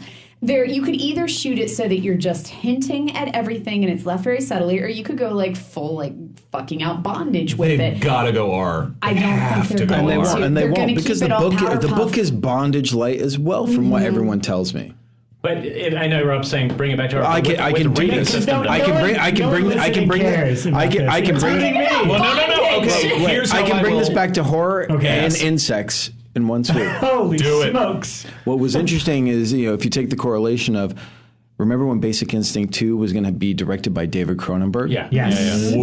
What? I never heard that. Would have Yeah. been interesting. He was very close to Super directing close. Basic Instinct 2. That I would have liked to have seen, because that's a dangerous movie by a dangerous filmmaker who makes movies involving insects. And Well bring done. it back. I Boom. was going to do the same. I'll bring bondage and insects back in one swoop to horror. Hellraiser 2. All right. There you go. Oh, I haven't seen Hellraiser 2 lately enough. I don't remember insects in that. oh yeah. The the crazy guy, guy that they put on the mattress. They're all over me. I wanna, bugs. before we talk about insects in general, like all our favorite movies, I want to ask you guys this. Have you ever seen one of these films that has insects and horror that actually scared you? This is the thing. I want to start with when you were actually Okay. scared. So when you were young, we all saw some movie, and it doesn't have to be an insect horror. It could be a film with an insect. This is where it starts, and I want to make a distinction, because it was funny when you guys first threw out insect horror to me. I was like, okay, and I started thinking about it. I was like, there's insect horror movies, and then there are movies with sequences of insect horror that are always more effective for me. Yeah. Yep. And especially I start thinking about those, and two of my favorite movies of all time have huge sequences of insect horror, and were both extremely terrifying to me as a child, which are Indiana Jones and the Temple of Doom. Oh, Jesus, that scene. I could not deal with it when I was like 7. Oh my God. I used to fast still forward makes through me, it. yes. Oh, and I could handle the chilled monkey brain in the eyeball scene, but the bug then scene, when what's her name? Kate Capshaw turns her hand around and she's got that gigantic fucking thing staring her right in the face. Ugh. That, and it's space, but it's still an insect. I don't care what you say. Star Trek II: Wrath of Khan. Yep. Yeah, Putting the thing in the people's ear. I think for our age, that for most of us, that's probably one of the most disturbing at the age we would have seen it, which is probably, I don't know, 8 or 10 or whatever. Yeah. It really is effective. Those slugs. Walter Koenig going into Walter Koenig and the Paul Line Winfield. directing. Paul Yeah. Winfield. Paul Winfield, amazing actor. I want to Yes. add one more to that list of the non-horror, because this is my most effective, and I also think this is one of the best films ever made. Yeah. I would go to bed to my grave because I say, fuck Lord of the Rings, I'm all in for Krull. And the white, and I'm not even kidding. The white spider in Krull. I'm going to get you a t-shirt that says I am all in for Krull. Me and David Pecker are going to start a fan club. No, I'm serious. That was one of the most influential which movies you in my still life. swore that you saw in 3D, and I I kept do. telling I do you think it I was, saw it in 3D. I'm sure. I swear, no, Some it was Metal Blade. You saw Metal when I Blade. have another some Metal mythic Storm. New Metal Storm, Zealand thank you. Krull cut of Well, 3D. We did it in post. We did it, But only for New Zealand. And only did, no, but that spider was the giant spider, and it's the woman who controls time, and she's up there, and that spider is so scary. It's a big white spider and makes this really creepy noise and has a red. I just rewatched just the clip to remind myself how it looked. Has a big red spot in its belly. And it is terrifying. And there's a lot of monsters in that film that are terrifying. I think that movie, to me, it's not that I even want to hate on Lord of the Rings, but it just doesn't, the fantasy and all the stuff happening in Krull, this little movie, it's amazing. It wasn't a little movie. It's It was not a little movie. It's an expensive movie expensive at that movie. time. Let me rephrase. Little as in 2 hours. In 2 hours, it packs more in than Lord of the Rings has in 12 hours now. It's going to be. That's a what I'm bold saying. statement. And I just think that spider is one of the. And for me, at that age, that was probably the scariest thing I'd ever seen. Like at that age, seeing that spider coming after the guy, and he's got sand going through his hand. He's given only a handful of sand to survive the spider. If you haven't seen it, check that out. Wow. Welcome back to Killer POV. Yeah. where we Killer haven't talked about horror in Krull 40 minutes. POV. We're talking about horror. We're talking about scary Krull's things. horror. We're at I would least go on to say it's horror. we're at least Fantasy away horror. from 50 Shades of Grey for now, Rob. Christ. So for me, yes. mine was definitely my interest in bugs definitely comes from real life experiences. Like I have pinpoint moments in my life where I was like so full of fear and fascination both at the same time with insects that definitely led to my fascination of why I love them in horror movies. But What one scared you? Which kind of insect scared you in real life? She's getting to that. No, I was in real getting life. to Like, that. not Let her movies. fucking in real talk. life. Not in okay? movies. Like in what insects it unnerve depends you. on the time. Like I've never been scared of spiders, but no one ever really noticed. Do you see the scar on my cheek? The divot, it's right there. Nope. I don't believe How it. do you not see that? Because it's not there. Your That's face not is true. flawless. We've never noticed. Are you kidding? I have a now I have to go like take my makeup off. Porcelain. I have a massive divot on my Oh, really? right cheek, and it is from a brown recluse when I was in 10th grade. Ouch. So I went camping and never realized what did it. And the next day I came home, Mom was like, "You've got like a huge mosquito bite on your cheek." And I was like, "Yeah, I do." And the next day it turned black, and 24 hours later I was in the hospital. And then it laid eggs. It did, unfortunately. Urban legend. Barney's a spider baby. And I was out of school for 2 weeks from it because I was like missing a chunk of my cheek, and Mom got me a homeschool teacher for that. And it messed with my brain thinking a spider had done that because I'd never really been scared of spiders. I grew up, in rural area, so spiders are just a fact of life. Appalachia. She done done that. So, like, spiders, leeches, they're ticks. Chiggers. They're everywhere. Ticks. Scabies. God. You just get them, and they're part of life. To see ticks on things, and so spiders never really bothered me until that point, and I was like missing half a cheek, and that scared me more than anything. But then the scariest moment that I had that definitely kind of made me rethink my love of insects was actually, because at that point I was an entomology major in college for a couple of years before I almost failed aquatic insect lab, and then I was like, "Fuck this shit, I'm done." You failed. Life-changing moment. Life-changing moment. There was a test where we had to do the chemical equation of how a water flea digests a yeast cell, and that's where I was like, "Oh, fuck this shit, I'm Actually, out." granted, that is pretty complicated. Welcome back to Killer POV, where the digestive system. Okay, so We're talking about we this. had Darren's scary horror story. So here's my scary, real life horror story. So I'm in New York, and I was living in this tiny little 1-room apartment on the Upper East Side, not in the nice part of the Upper East Side. Like I was like way up in the Upper East Side where it gets like frightening. And in my tiny little 1-room apartment, most people in New York struggle with roaches because we have like massive roaches. They're like literally the size of hamsters. But in my tiny little apartment, I had centipedes. And the centipedes had been feeding on the roaches in the wall. And I often referred to my apartment, I was working at Fango by this time, so I was like ultra horror nerd. I referred to my apartment as food of the gods for centipedes. Because the centipedes, like you would literally walk in and you would see a dead roach on the floor with like 4 centipedes eating the roach. Like it was revolting. And there was one night I got up So to you go to the didn't bathroom. do a lot of home-cooked meals is what you're saying? No, I didn't have a kitchen. There was no kitchen in it. I was working for Fangoria and living in New York. I had nothing. I had a toilet, and that was about it. So I get up one night, and I walk to the bathroom to go to the bathroom, and I flip on the bathroom light, and there is this centipede about 5 inches long going across the diameter of my face. And so at that point, I immediately David start... VHS cover from the 80s. 3, 2, 1. Centipede horror. Centipede horror? No, Elm that's... Street. What? Centipede What? going up into the mouth. VHS cover. What's the matter with New you? Zealand, that's our cover. I'm sorry. We went all down there. New Zealand. Good on you on that one. Hold on, I didn't Parker get should to have the known. end. You Kiwi son of a bitch. I didn't get to the point yet. So I had just flipped on the light, looked in the bathroom mirror, and I see this massive centipede going across the width of my face. And I immediately start like clawing at my face, and then I realize the centipede is not on my face; it's stuck to the mirror. Oh, thank and God, it is no. perfectly framed. Oh, weird. And it takes off up the mirror, and I immediately like smash the fuck out of it. But for that moment, it was quite possibly the scariest, like flinching moment of my life. Like I'm surprised I did not wet myself.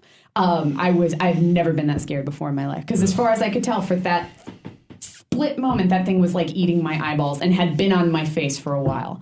So that is, and I was just full of fear and fascination and everything. And I moved out of the apartment 2 weeks later. Spiders have never freaked me out as much as centipedes have. Yeah, spiders, but they did scare me. Like Something Wicked This Way Comes. The spider scene kind of shocked me when I was a kid. That I used to have to fast forward through it. Rob, what insects creep you out in real life? I'm actually going to tell you a real life story that I've never told anyone because nobody ever believes me. Ooh. But I swear to God, it's true. Ghost spider. Spider-Man saved me. Wouldn't you believe? Ghost spider. Corman's already made it. He's shooting it right now in the parking lot. It involves a fly. Oh, wow. Why? This is I swear this happened to me. A brundlefly? Nobody has ever believed me. When I was really young, I don't know, probably between 10 and 12 or so, I was at a party for my grandmother, backyard. We're all running around, we're a bunch of kids, and there's flies around or whatever. And I can't explain the scientific explanation for it, but I was running around, and I have really long, crazy eyelashes. And I swear to you that a fly. He does. I'm lost in his eyes right now that he's pointed that out. Your lashes are amazing. Wow, now that you pointed it out. That's right. It's really, You ladies take a look. it's really hypnotic. Galluzzo. The reason I point that out, I was running around and a fly literally went in my eye. And it stung so bad because all I could, like from your point of view, it's like, when something's in the frame of it, like in film terms, when something's like in the film, that's what it felt like because this thing got stuck in my, like under my lid and kept trying to get out. Oh my God. And I was screaming like crazy and everyone kept trying to stop me. They were like, what's going on? I was like, there's a fucking fly in my eye. And it's like, no, there's not. That's physically impossible. And they're all shaking me. And literally, it hurt so bad. And I was crying and all upset. And then eventually, I just, like anytime anything hurts, if you just sit down and concentrate, and you're like, it doesn't hurt. Eventually, it went away, the pain. The next morning when I woke up, I rubbed my eye, and a flat fly fell out from my eye. There was a fly on your eyeball all night. It totally flew under my lid and was there for a whole day. And died. And died up there. Lid. Holy fucking hell. Nobody's ever believed me ever since, I was like, I'm telling you, there's a fly in my fucking eye. He's like, Parker looks That's as close as we get to Brundlefly. Oh my God, I was suddenly, because as soon as you said fly in the eyelashes, I was like, okay, well, tell me what Aeon Flux. Aeon Flux, thank Boom. you. I was going to go, that's what right, cover is Image, that? Because yeah. that was the fly stuck in her Venus eyelashes. flytrap. But Yeah. man, you trumped the shit out of that. A flat fly. It was gross. That is pretty gross. Wow. So, Dave? So I don't like flies. I mean, I grew up in Vermont. I grew up, rural and everything else. Rural. That means out there for those Rural. But yeah, I never had a big problem with insects, in that sense. It was really, it was really the movies that freaked me out initially. Mm-hmm. I remember there was a TV movie that I watched called Curse of the Black Widow, which was a Dan Curtis TV movie about a woman who turns into a giant spider. I remember that. But it wasn't until Creepshow when I saw the I hope you plan to drink a lot of whiskey. they're creeping is- they're creeping up on you segment with E.G. Marshall. Oh, yeah. That's what because I'm sorry. Dave is telling a story here. I'm sorry. Elric. Elric is being an asshole. No, he's not being an asshole at all. He's just pouring so much whiskey. So in. much J&B. an asshole who pours you whiskey and gets you So much I'll show you a J&B. genuinely gorgeous little asshole. Bleached, hopefully. Oh, God. I'm sorry. God. Anyway, E.G. Marshall Creepshow. So yeah, that's what. Because I never really, in Vermont, there's not a lot. There's Number not one a on lot the of. list. There's not The a lot most of effective insect cockroaches. horror of all time. Really? Not that I ever Do you guys noticed. have Creepshow. since it We got was big rural, do you have, spiders. big spiders and We got big like, spiders, and we have like weird things like potato bugs and Yeah. your garden stuff that are just so nasty. I showed looking. you pictures of Helgramites on Saturday night. That's what we have in the South. It's the larval form of a Dobson fly, and it's about the scariest fucking insect Yeah, you've I ever mean, The word seen. those larva as in general is just awful. It's really Like, me gross. and Rob were trying to figure out what bugs were because we were getting the flack from you guys saying that you weren't going to Not the flack. or like worms and slugs and stuff. Where the line is drawn. Are Yeah. insects. Yeah. They are larvae. Dave blew my mind because we were. They're annelids. Well, I mean, like earthworms. Anything segmented is an annelid. Like leeches and earthworms They aren't. But we think of them as considered insects. insects. No, I they know are that. and they aren't. I had that conversation with Dave a few days ago, and he blew my mind when I was like, I'm going to talk about Squirm. And he's like, but that's not insects. I'm like, what do you mean? I'll Worms are count it. insects. And I looked it up on the internet. I was like, holy shit. It's true. And What differentiates? Is it something about like how you lay eggs or something? Or is Well, it's about the exoskeleton. It's about the number of legs. I mean, annelids, worms are an entirely different thing. Yeah. They're like an entirely different species. I mean, bugs Dr. are McKendry. bugs are actually closer to crabs than they are to worms. But I mean, isn't that sure. the thing? Do lobsters and crabs, aren't they the insects of the sea? they technically are. Like I would actually, because they I love usually that tagline. The insects of the eat lobster. The insects of the sea. chicken of the sea and the insect of the sea. It doesn't look quite as good on a tin can. Sorry, lobster. I did have lobster theater. in a can? Yeah, lobster in a can, insect of the sea. I did theater in Wisconsin right out of college at an. I want to know how this relates to insects. I will get there. At an outdoor 1,200-seat theater, and this was a beautiful theater called American Players Theater, still fantastic, but it was built on kind of swampy land, and when you would do matinees in the middle of the day, first off, tights, because I was doing Shakespeare, tights do not stop mosquitoes from biting your legs. But also one day I felt a small burning on the back of my shoulder. And the guy behind me who's just in the scene, it's in the middle of Hamlet, and a guy like swats my shoulder in the middle of the scene. I look back and I just smile and I'm like, hey, what's up? And then we get off stage. He's like, dude, you had a giant horsefly like burrowing into. They like leave divots. And it was, because it did feel like a slight burning that I don't know. I was like, it didn't feel like anything, or it didn't feel like a bite. It felt like a burrowing in retrospect. And this is why I'm fascinated with insect films, because just from my own fears, I think that they are so effective when used on screen. And I mean, that's when you said on screen is kind of what Morgan said about in small doses. Yes. Certain in sequences. Subject of the film. What about arachnophobia?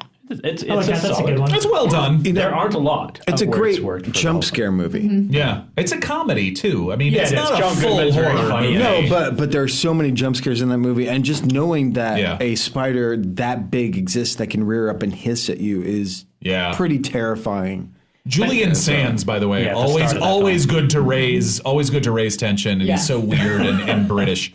But that's the big difference. What happened to Julian Sands is what I'm here to ask. In Las Vegas, he was cutting her ass with a razor blade. Yeah. He still works. He still does stuff. Yeah, He's put him in actually anything. he's actually doing like kind of like cable stuff, not cable movies, cable television, and he'll appear and like kind of like, oh wait, it's all right. Boxing Helena, everybody. Boxing Helena. It's an accent that doesn't have, you're cast as that character. Mm-hmm. But no, so I think the interesting, we have two basically kind of horror. You have the ones where it appears in a film like Star Trek or Krull or something. Prince of Darkness. There's movies where it's part, or where it's the thing, the swarm, the deadly bees. And the problem with that, the main problem to me, is that means there's no villain.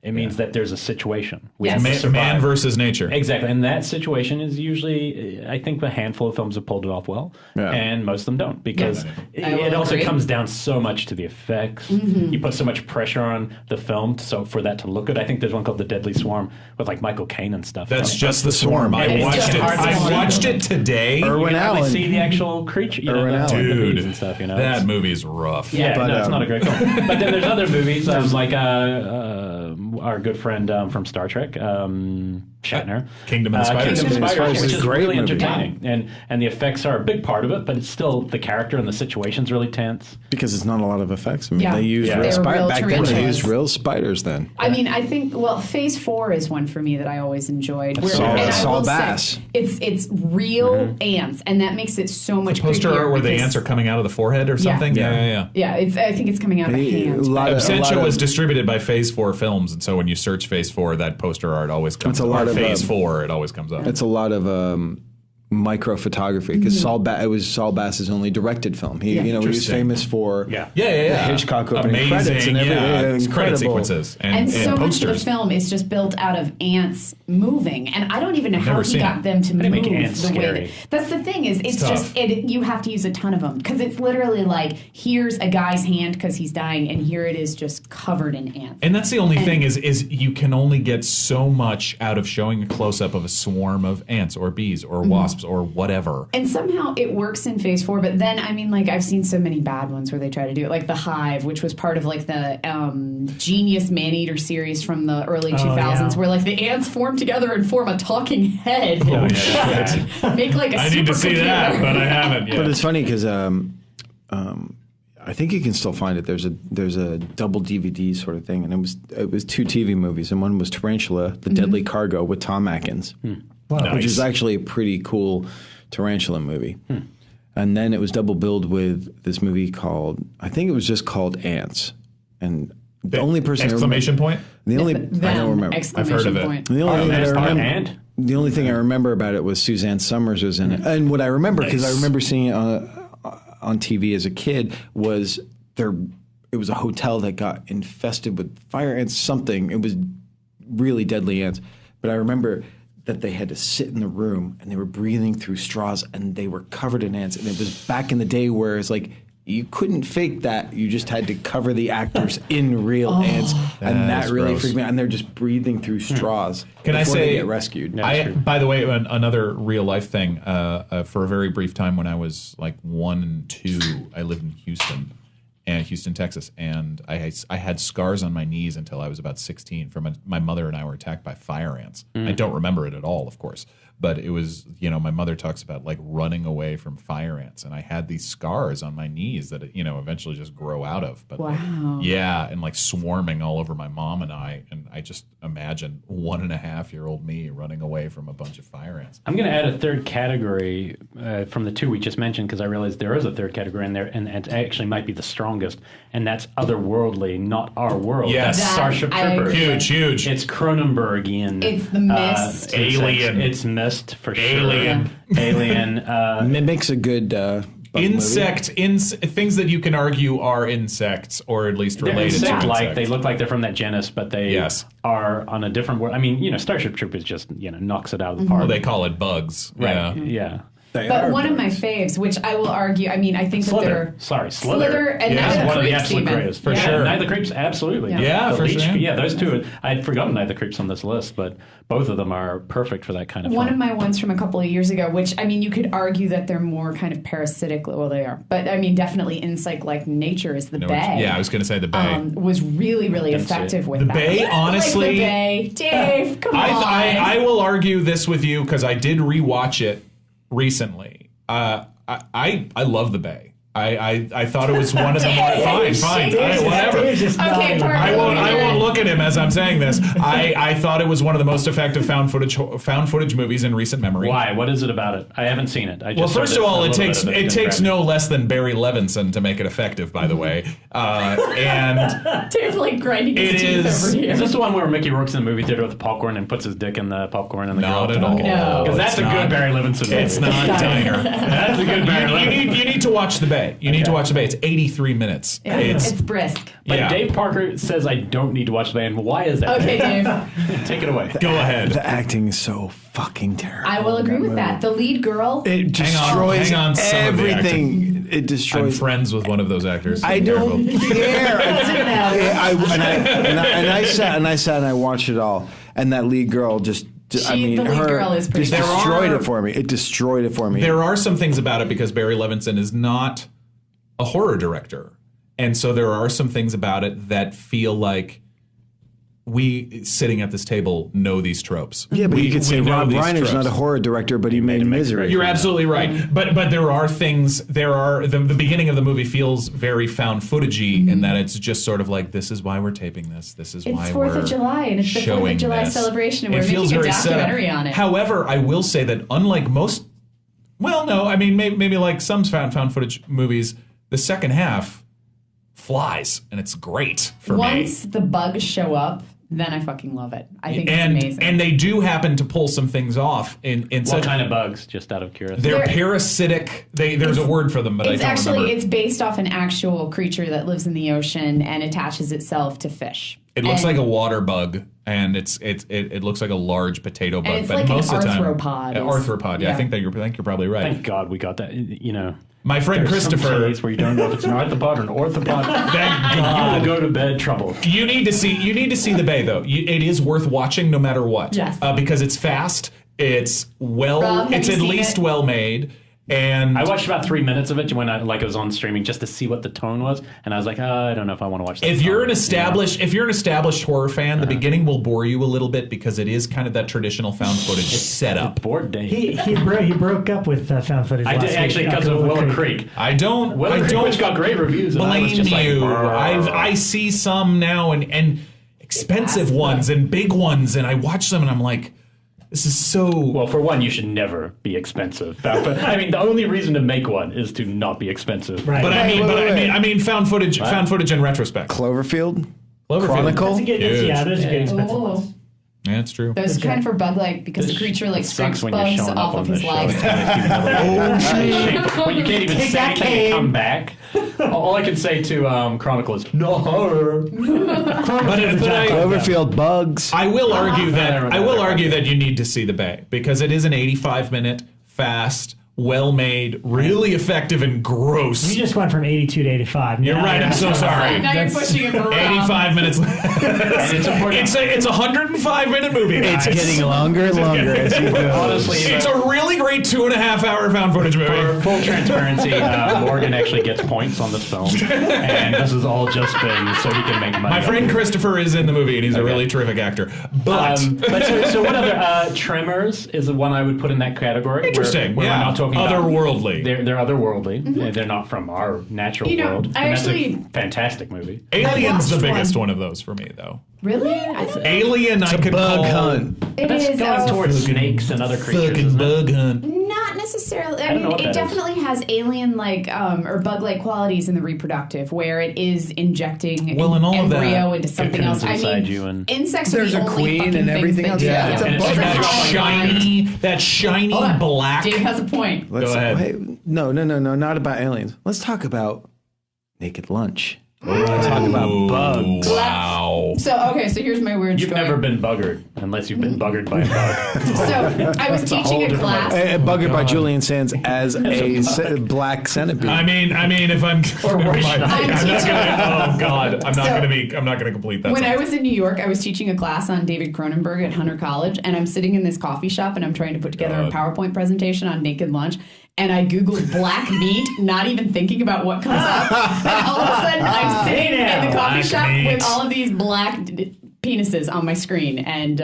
so that's what you get when you Google black meat. But in the movie, black go, meat Bekah. is what you get. Just in case, Wait a minute. just in case any of you listening were wondering. What else were you looking up? Like, I don't even know what else black meat could be. What was Black meat in Naked Lunch? Lunch. It's what? Black meat is what you get from the centipedes. They're harvesting these like giant Brazilian remember that. centipedes. She just or didn't something think like when that. she hit that search button what black meat was Black going meat to was going to bring up. bring up. But in Gross. Naked Lunch, I was trying to get a picture of the giant centipedes, which are black meat, which they're using in a heroin-like manner. How the fuck did Cronenberg? How the fuck did Cronenberg get financing for the adaptation of Naked Lunch? Oh, it's an iconic book. That's at iconic least director on a high point. It's at least a $5 to $10 million movie, right? Yeah. Right after Dead Ringers. Yeah.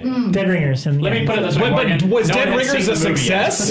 It's true. Dead Ringers was huge. But that's the thing. He had reached a pinnacle of huge critical It's true. success. So studios were like, this guy. And he had is a RoboCop. genius. RoboCop's going to star in this movie. Peter And it's a Weller. film that is almost impossible to adapt. The book, sorry. The book is really almost to make that exact book. Inject heroin what into your Cronenberg eye. did, and Cronenberg, who is a heterosexual director and it's a gay novelist, Yeah. what he did is he basically made it autobiographical also to Burroughs and took stuff about Burroughs' life. So it's not just Naked Lunch he's adapting Naked Lunch and some of Burroughs' life. and And then adding a whole yeah. otherworldly, almost Kafka metamorphosis. Yeah. It is one of those occasional decisions that you're like, I don't get it. And just glad it's they did it. amazing that Yeah, someone yeah. did give it money. I'm thankful for it. But it's like, At 16, it was over my head and it was too Oh, much. When, oh my when God, he got I didn't buggered even by get the it. typewriter, I was like, oh my God, I don't know what I'm watching. But as an adult coming back to it, it's a really rich film, a lot of layers. buggered is a very nice way to say Yeah, when you robot. saw it the first time, did you by the even way. catch? Did you even catch everything? It's a very charming way to say that. I had read the book, but look, if you read up about the book, Burroughs doesn't remember writing a word of it. That was during his key period on heroin, Well, where he he's kept like, I just was injecting it into writing. his eyeball. and Well, shit. I think that's another one of those things where it's like the book and the movie or anything else that the more times you revisit it, the where your perspective is in life and everything, you're going to Yeah. see something new Yeah, I with agree that with you. film. I think that's a very unusual movie.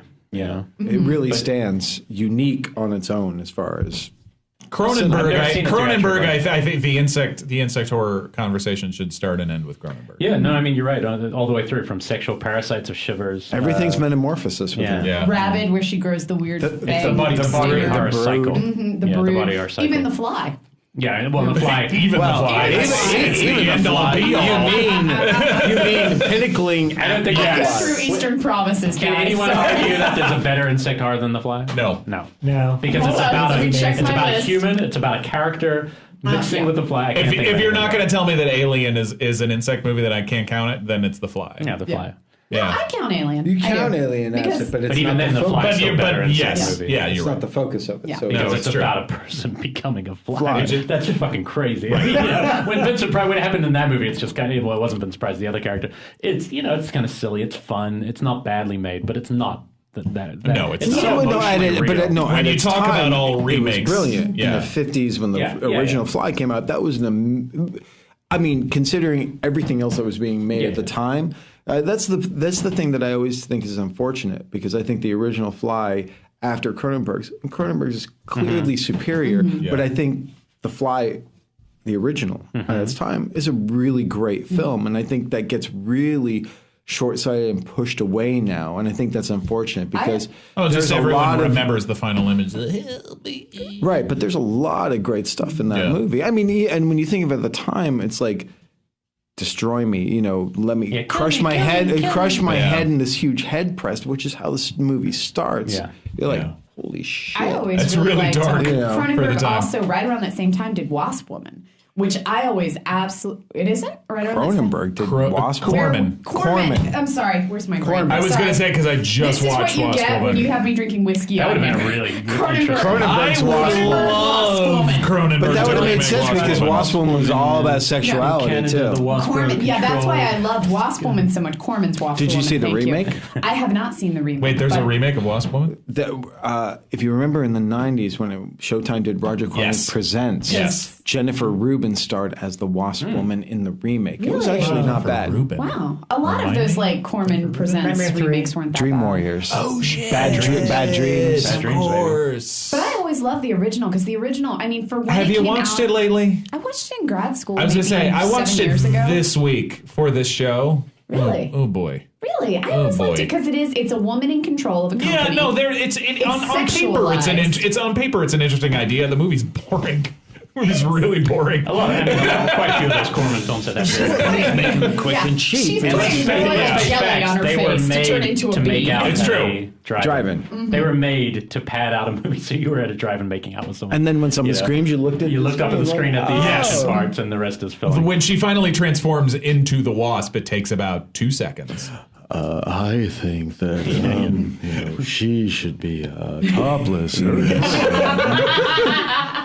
What are some of the other? Let's go around just some of your. I mean, look, we can't. I think Creepshow is probably one of the strongest because I think it really gets to how people feel about roaches, and it's so enclosed A on really that good character. roach one is the X-Files episode with the roaches. Do you guys remember that one? No, I I don't don't. remember that one. That was one of my favorites. It's literally a town that thinks that roaches are coming out and eating people, but Scully comes in and she's convinced that people are just having this psychotic, and then Mulder comes in and he's convinced that the roaches are actually aliens trying to communicate with them.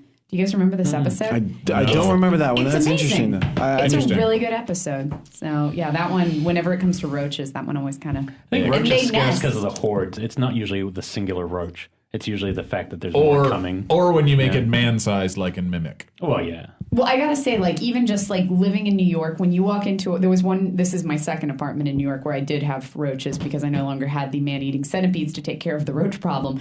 I walked in and there was one that was literally the size of a hamster, and it was like humping my honey bear. Like I had one of those honey bears that I put in my tea, and there was a know what roach that is. stuck to. Honey bear is the little plastic container of honey. that's shaped like a bear that, And you were humping that what? that No, most people the use as a roach was. ball. The roach was Oh, like, right. I'm How's sure it Bekah was humping it? eating the honey from around the rim or trying to get inside of it. But I walk in, I flip on the light in my kitchen, and there's just this roach, and it looks like it's dry humping my honey bear. That is disgusting. And I mean, just seeing that, you're just like, you don't even know what to do. Like, it's just fucking shit. I don't know how to kill you. I also think and- cockroaches are interesting because they are a commentary on us. Because when we see them, we are dirty. Because we are creating a dirty environment that they're coming to. And I feel like of all the insects, spiders can come anywhere, but cockroaches tend to be, I think they reflect something about us. No, because I can can say no matter how much you clean your place in New York, you still have roaches. Maybe. It's just a matter of how many you see. Cockroaches I always still like that idea. Cockroaches always remind me and give me imagery of that thing of I don't know, it's a Cold War thing of like when nuclear war happens, the only thing that's going to be left are Twinkies and cockroaches. Charles Band. Yes. Is Charlie Band? That's what Roger Corman says. Oh, that's right, and Charlie Band. Band. That's right. And that cockroaches are an undeniable force of nature that will not stop and will always Wait, be is there. this part true? And I'm going to ask you, when you stamp on one that they lay eggs? Yes. Somebody told me you shouldn't step I don't on know them that. because They tell lace you them. that in New York, that if you step on one, because they're like, I mean, and that's where the horde That's thing comes in. grotesque. Rob, have you ever seen this? If you're walking through New York City, because you're the only person here who's lived there, if you're walking through New York City and the pressure is dropping, like, you know, you're getting ready to have a thunderstorm, the pressure is dropping really quickly, they will come out of the subways in hordes, like literally just pouring out of the subways. And that is the only time I've ever seen hordes of cockroaches, is right before thunderstorms. They will come pouring out. But yeah, if you step on them, that's what they say is like you'll take eggs back. They're horrific.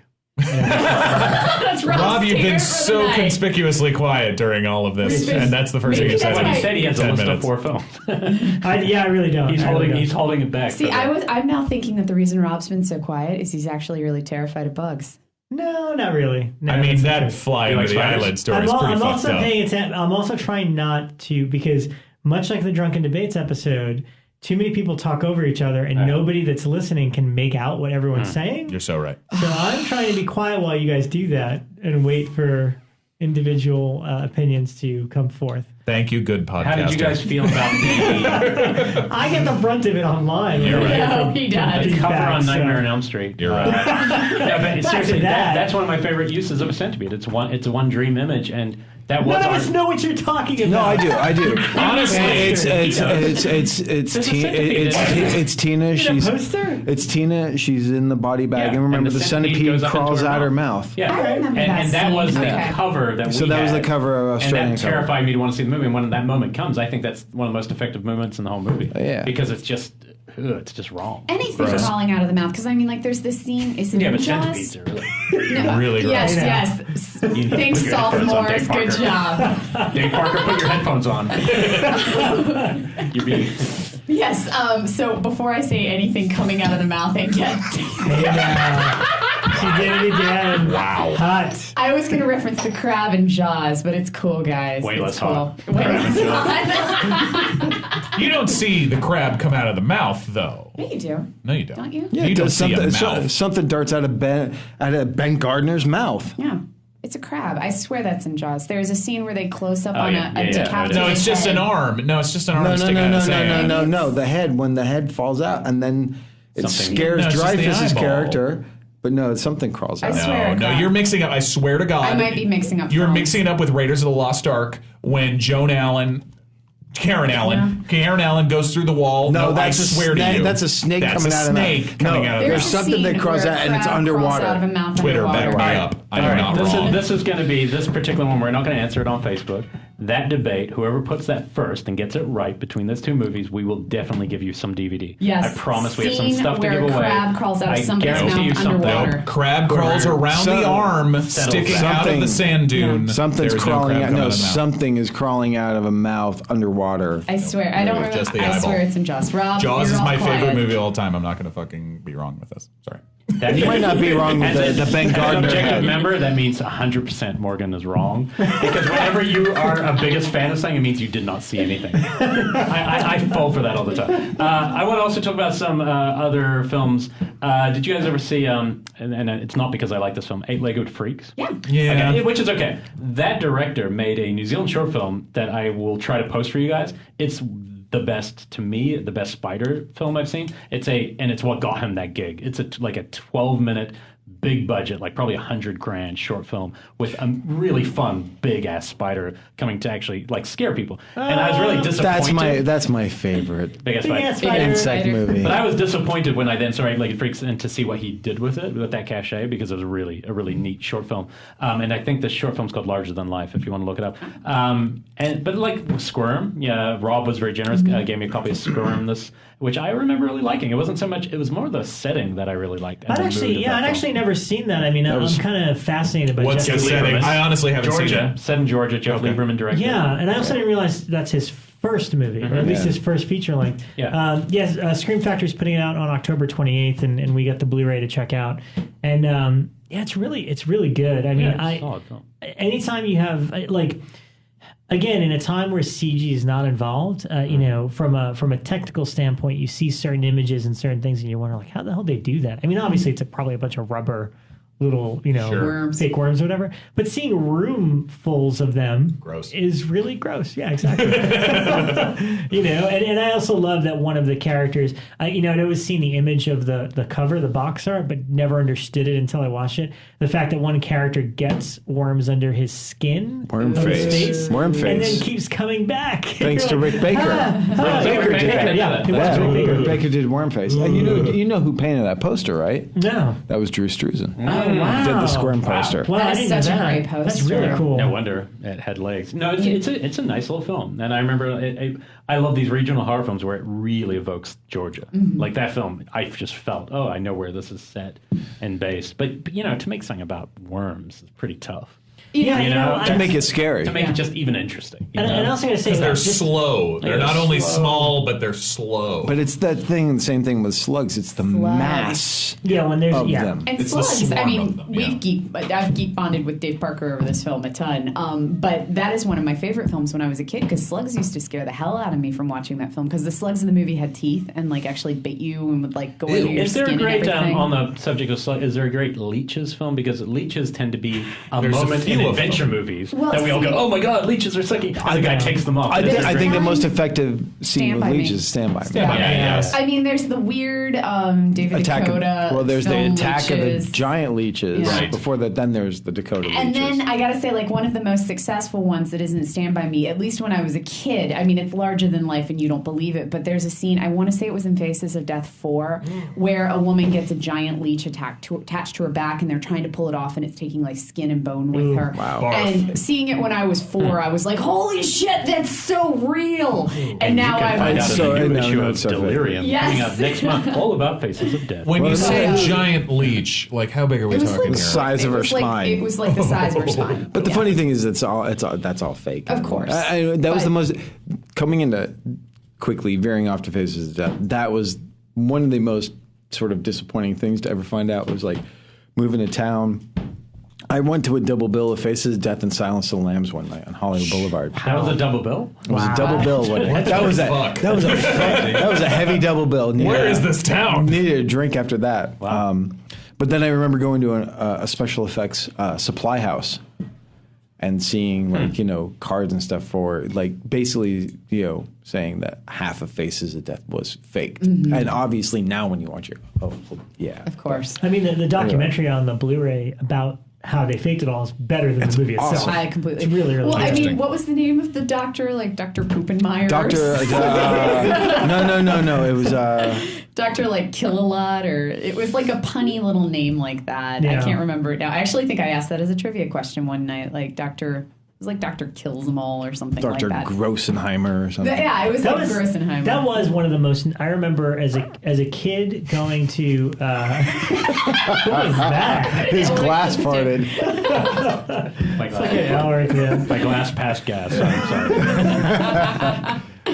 No, I was just saying, in that time period where we were all kids going and looking for stuff in the video store, the most forbidden fruit was Faces of Death. Oh, yeah. None of my friends were courageous enough to rent it. But the funny thing is this, because half real. of it is real, there's still a real power to that movie. You Yeah. still feel like the Well, the one that I love Darkness is captures. Killing of America, which is just the news stories. And a lot of people Yeah. here didn't grow up on that, but I grew up on that. I can't watch that. I don't stuff. know what that is. It's I've never- incredibly heavy. I I can't watch that I've stuff. never watched it yet. What is it?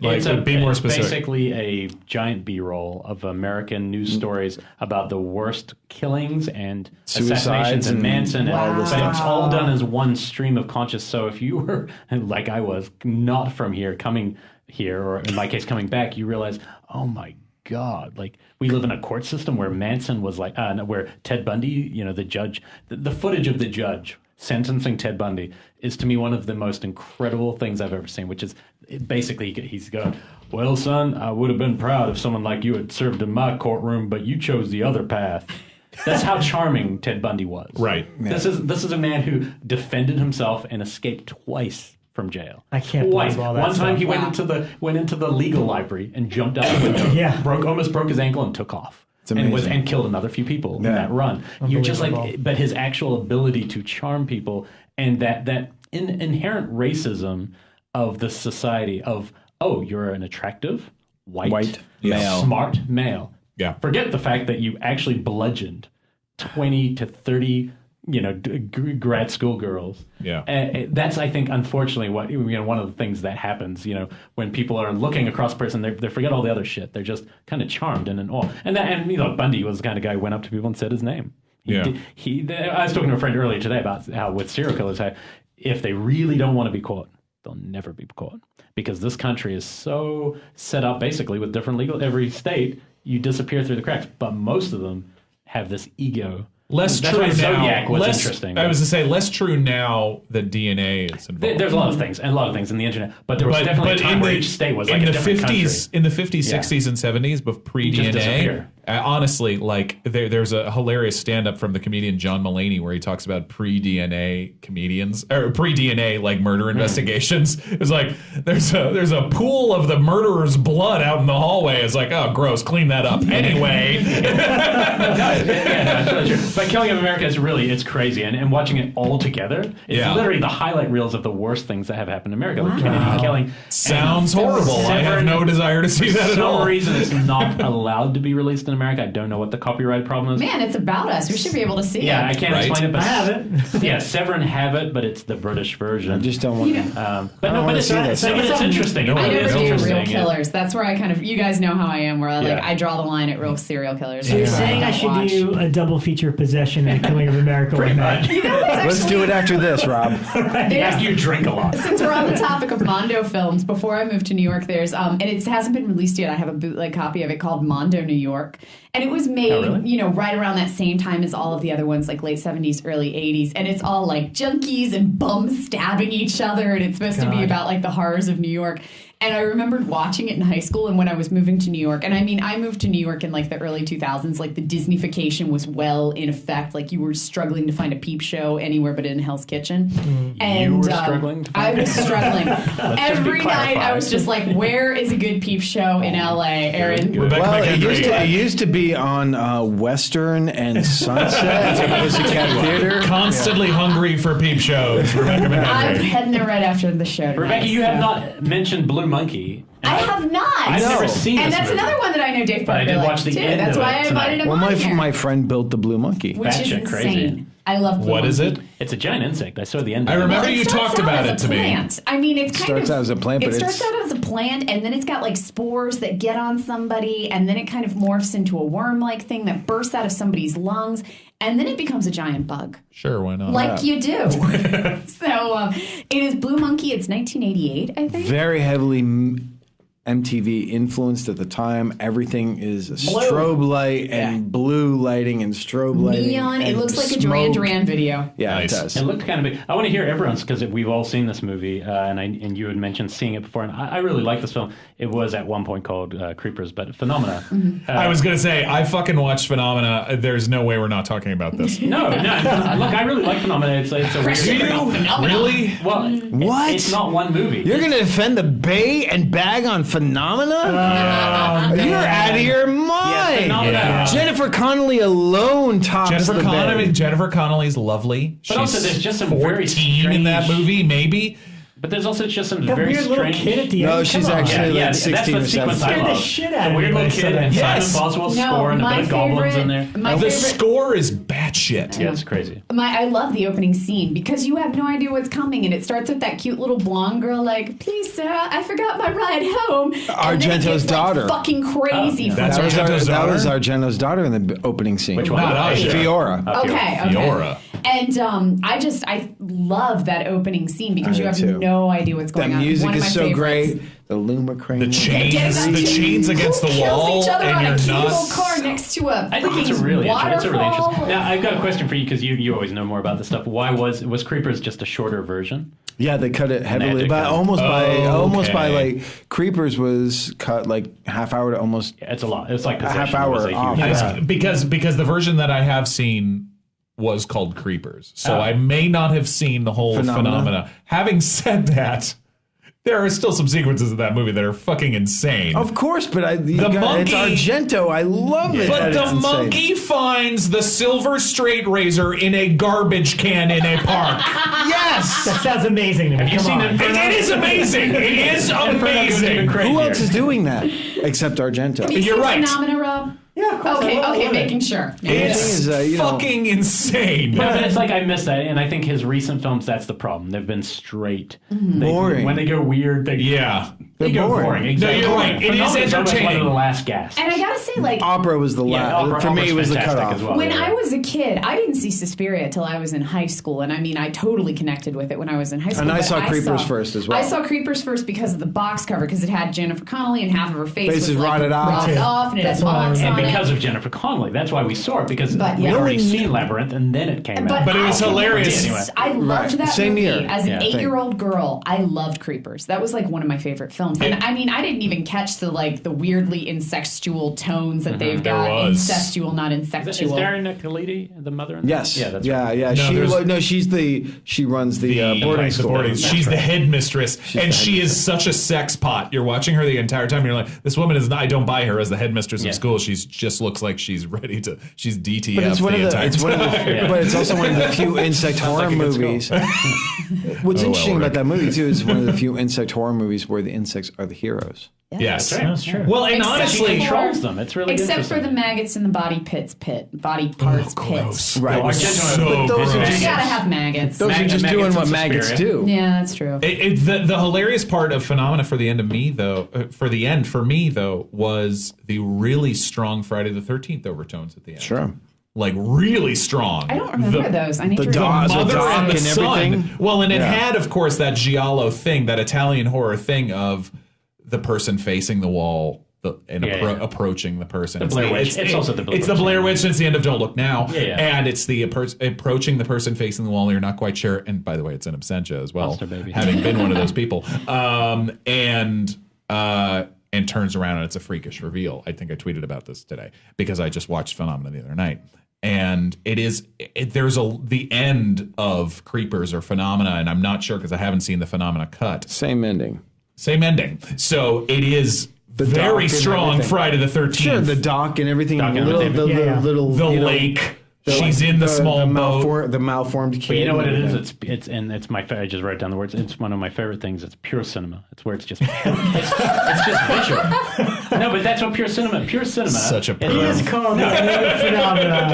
It is. It's pure cinema because no other art form can do what that does. It's a monkey killing someone with a straight razor. No, but the Spoiler But alert. the thing is, it's so much more. running away with heavy metal, chasing her, and falling into a pit, and then seeing a freakish little child. It's like you can't do that in any art form. It can't be in a book. It can't be on theater. This is what film does. There's no dialogue. It's just it's all these crazy art forms just thrown together. It's a nightmare. It is a nightmare. It's a nightmare. A fly leads her Yeah. to a victim. Yeah. A brutally killed victim. I do, however, like to Yeah. imagine Jennifer Connelly being on the set of Labyrinth, and they'll be like, "This is a little strange, Yeah. and we're gonna have you." And she's like, "I fucking been through Phenomena." I worked with Argento. I'm fine. I got this covered. She's like, "Yeah. Pit of maggots? No, okay, I'm good." But we can talk about Bowie's bulge. Because Bowie's bulge in that film is worth talking about. Impressive. But what I really, the other thing I have to say about Phenomena that I learned as a kid,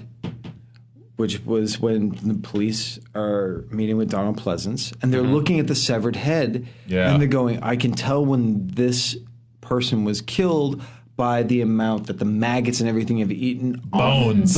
off the flesh of the severed head. And that's a real thing. Yes. I was like, that's oh, interesting. that's really cool. That's really interesting. Yeah. That may have been what he based the entire film off of, because that was such a specific, cool little detail that it does strike a chord of like, that is cool, that is real, and that is something that is part of forensic science.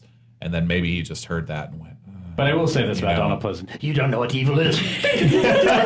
Donald Pleasant's going on a little bit of a going on a little bit of a stretch in that movie though, because he has not only a Scottish accent in that movie. That's not a stretch for you. You're not a girl. You're not a girl. Well, but it is He's different. British. And he's in a wheelchair, and he's friends with a monkey. No, it's really a precursor to Monkey Shines. It really is. Because the monkey is the yeah. caretaker for him. There's a great story. Lena the monkey. Cul-de-sac, and Polanski had cast him monkey? based on Harold Pinter plays, and he had cast this actor Donald Pleasance, who was still largely unknown on film, and he had a big head of hair. and was just a normal guy. He'd cast him in this movie. And This is prior to You Only Live this Twice. was going to be the role, and basically this is I've heard from people, this is a true story, that he then shows up on the first day set in a pink limousine wearing like bearskin kind of clothing and had shaved his head. Donald and Pleasance. Polanski freaked out, and that's how he plays that role. If you watch Cul-de-sac, he's playing it like this very flamboyant, bald-headed, and from then on he had the bald head. Before that, he had a big head of hair when he was doing, and it was this big. From then on, they hated each other, just like he didn't get along with Cassavetes. You know? Pleasance is one of those actors, though, that seem to appear out of the ether at 45 years old. Yeah, but that's what. No, that's but what, that- but but that's that's theater. the thing That's about Pinter, he- and yeah. doing all those productions that were so big. Yeah. In the UK, that it didn't matter. You could just go straight into. And it's unfortunate because a lot of the horror stuff that Don Pleasance is in, he didn't really get a chance He's to phoning like it in. show Yeah. Right. what he could do. I mean, and I will make the argument. I know you were talking about the Halloween box set earlier on. I will make the argument that the Halloween 4 has some solid moments in it. I like it. He's nuts in it. Absolutely, He's nuts in it. absolutely. He's got some burns. but he's committed again. Yeah, he's committed. Yeah. He's going for it. More so I than mean- two. Two, he's Yes, walking through. yeah, you're right. I 4, agree. he's committed. Yeah, no, he was the heart and soul of that franchise, honestly. really and was. once he died, it's like any movie after And that's that. the biggest. To me, that's the most unfortunate thing about the box set is that he's not around. Yeah, you don't get to that voice. to reflect on those performances and That's those films and unfortunate, everything. you're And, right. and out of any of the Halloweens, there's no footage of him talking about doing those movies. Yeah. You have Fangoria articles where he talked about it and everything, but there's no footage of him talking about it, and that's the only sort of, it's like, And on you the get downside, yeah. Jamie Lee Curtis gets her day. She gets her own documentary and Right. reflecting about the whole thing many times over. There should have been a But nice little tribute to Donald on that. I agree. Yes. There's a I feel tribute. like- There's a Completely. tribute that they made Oh, okay. on the bonus disc Which one? Oh, at the end. at the very Yeah. end. So he's not. Yeah, he's not there. Yeah, yet. I mean, there's but so much unfortunately, material on it. they never. It's amazing how long he had been around since Halloween 1 until 6. Yeah. And I can say that's That one of they the problems with the never zombie that they ones. never videotaped him On any of at them. any of those times to talk about the whole series. But I will say this. How do they not? No, but I'll also say this: if you got him on tape, it would disappoint you. Those kind of actors, Olivier. Well, they drank a lot. They also just don't have much to say about it. This is a job that they, in between cut and action, they're not thinking about. Well, the and material, you know? that's the British actor. Yeah, it is. It's a That's British always actor. the mythology But of the that's British okay. actor. But they could have acted that. Yeah, on he the could have. interview. Yeah, It's he could true. have played- He could have played it even off that, well. even that would be interesting. But that's the story Sure. of Marathon Man with Laurence Olivier and Dustin Hoffman. Yeah. And that famous actor story of Dustin Hoffman hasn't showered in weeks or whatever, and he's being tortured and he's trying to look like garbage and be really method. And Laurence Olivier says, "Well, my dear boy, you could try acting." No, and you hear about Hopkins. Hopkins can literally do Hannibal Lecter in a Yes. second, and Yes. then he could turn off and start joking with you. And Yes. unlike Daniel Day-Lewis, who's also a great British actor, one of the best now, but he has to stay in character for 3 months or 4 months. And he's not Can really I say- coming out. Or Joaquin Phoenix. Or, Coming out of theater, because as an actor, doing nothing but theater for a while, when I first heard about this, people is like, well, Daniel Day-Lewis stayed in character the entire time. Doing theater, you're like, that's insane. Yeah. Because you're on stage and you get to be in that sustained thing. But however, having been on a film set, now working mainly in film and television, a film set is one massive distraction. And it's just, and acting in a film or television is often about just your ability to concentrate. And so the more and more I hear the stories about people staying in character the whole time, it's like, that's just a tool for them to say, please don't fuck me up too much. Because before you know it, I've often been on sets where like, oh, suddenly we're ready to go and now action. Right, but clearly it works for them. But I was at the Monster Squad screening last Friday, Yeah. and they had the 2 kids there now all grown up. They had the little girl who played Phoebe and the guy who played Sean. Right. And both were talking about how Tom Noonan. stayed in Frankenstein, character the huge entire method time. guy. Because people in the audience wanted to know like what it was like to work with Tom Noonan, and they were all like, "We don't know. We never worked with met him. We Frankenstein. worked The with stories- Frankenstein." What was he like with AJ? Do you know on House of the Devil? Oh God, it was amazing. The stories about him on the stories about him I've on never heard anything about House of Manhunter the- are, Yeah, he's great at as Manhunter. Francis Dollarhide in Manhunter, are fucking epic. He told some great stories about that at one of the Fango shows.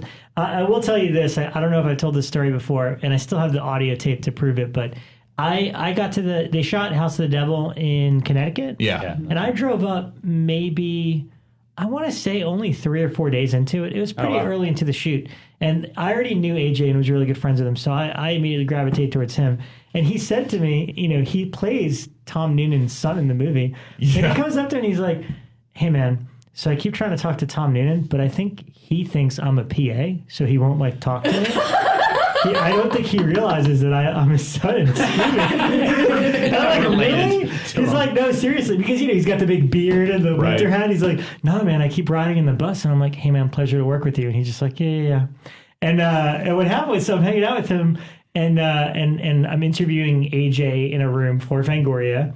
And then the publicist comes in with Mary Warnoff, and she's like, oh, do you mind if we introduce Mary into the conversation? We're like, yeah, that's fine. And they had already got along really well at that point. So they're both goofing around. And then a few minutes later, Tom Noonan's on a break. Do you mind if we introduce him into this conversation? We're like, yeah, sure, bring him on in. So he comes in and he sits down, and immediately, I don't have it all on tape still, I'm like, hey, Tom, by the way, this is AJ. He plays your son in the film. And he's just like, yeah, I've seen him around. And that's it. It was just no big deal or whatever. He's like, yeah, I've seen him. Wow. It's a guy. Sorry, go ahead. Apparently, after that, they were very, very good friends, and he used his laptop for internet. And I'm not going to tell you the things he searched, but black meat. Wow. Black meat.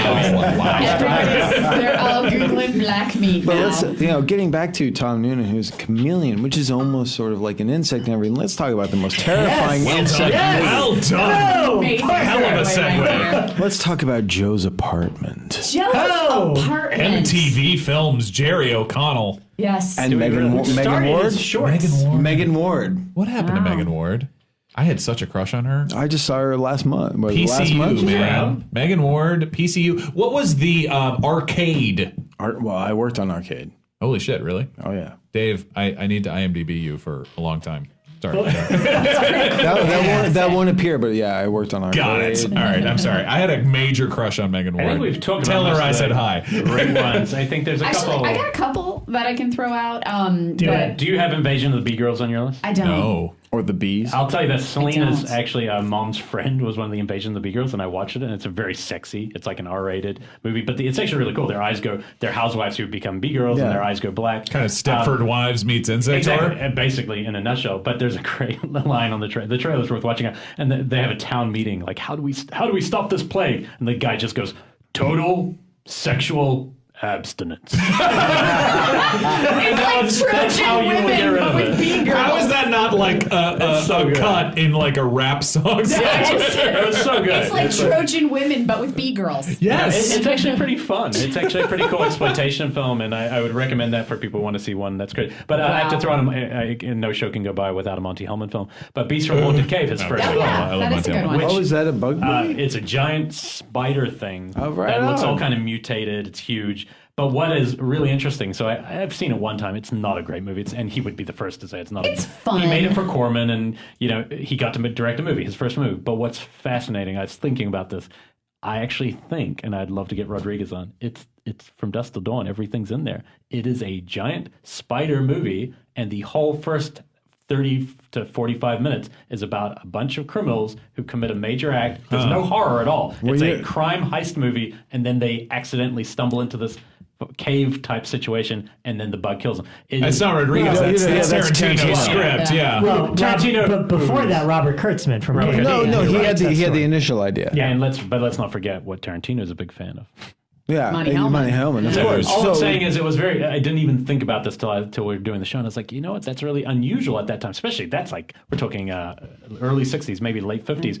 That is totally original to just follow a crime heist movie and then suddenly. It becomes a monster movie.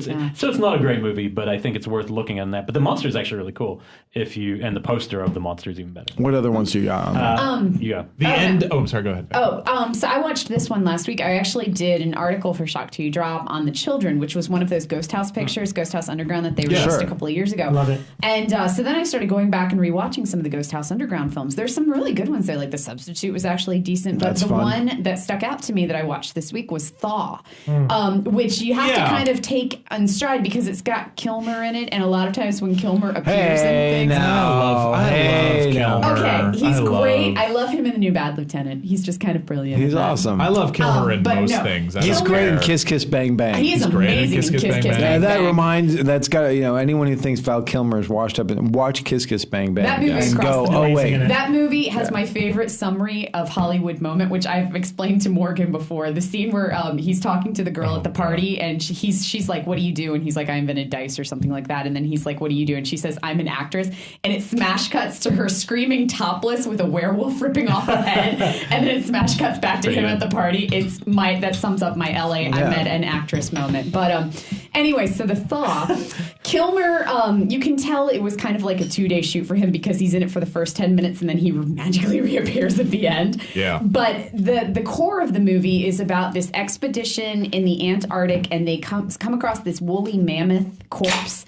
But because of, the thaw and everything that's going on there, they're kind of like defrosting these insects from woolly mammoth time, and they start infecting the people, and they get really, really intense. And what's the effect? Without spoiling anything, what's the effect on the people? The bugs lay eggs in their skin. Yeah. And it eats them from the inside out. But they don't realize that they're infected at first. Interesting. So, and it's very, very effective. The majority of the movie is just these kids in a lab trying to figure out what's going on while they're noticing these sores forming on their body. Gross. And it's really, really effective. It is. It's gross. It surprisingly works. And I gotta say, it was given like a quick and dirty release to Ghost House Underground. Right. What are you guys doing? Seriously, Elric. How are you guys getting home tonight? Seriously. What's the matter with you? I'll drive you guys. Elric is like the biggest alcoholic since he's not in the room. we can say it. We can make a record of it now. More ice. They're still drinking. Hey now. And I will also say, if you're into your Asian films, I'm a big fan of the Shaw Brothers. And when it comes to like insect horror, Shaw Brothers always have it down pat. Like they're great with spiders. Shut up. And also centipede horror. But I digress. Centipedes gross me out, and so when you call a movie centipede horror, you're going to lose me. I'm sorry. It's all about vomiting centipedes out too. Right, which sounds amazing. I saw it at Cinefamily a couple of weeks ago. We need to talk about Mimic though, and we haven't at all. I like Mimic. I don't. And I have a reason for not liking I like it. JT Petty Because I rewatched it. Mimic 3. I rewatched it recently. I haven't seen Mimic 3. And by the way, if you read the book Down and Dirty Pictures, the story of Sundance and Weinstein and Miramax, they talk about the rise of Dimension in there as well, because you can't talk about Miramax without talking about Dimension. And after Scream, Dimension was such a huge force. Dave Parker's No comment. I will continue. But there is a great story in Down and Dirty Pictures about the making of Mimic. And you watch Mimic, and it feels like a movie that doesn't quite know what it is. Because it is Guillermo del Toro's first American movie. Yeah. Right? Yes. And so there are aspects of it that are very Del Toro, that are very adult fairy tale, very dark. Mr. Funky Shoes, Funny Shoes. Yes, like and that. the kid who plays the spoons and weird little details that you're like, this doesn't quite feel. This feels like something that's not quite of this world. And then there are aspects of it that are like trying to take it into The Crow, that are trying to make it something different. They've got like weird capes on. And yeah, there are aspects of that that don't. I'm going to give you 3 seconds. You can recount on The Crow. You can pick a different film to reference. It's totally fine.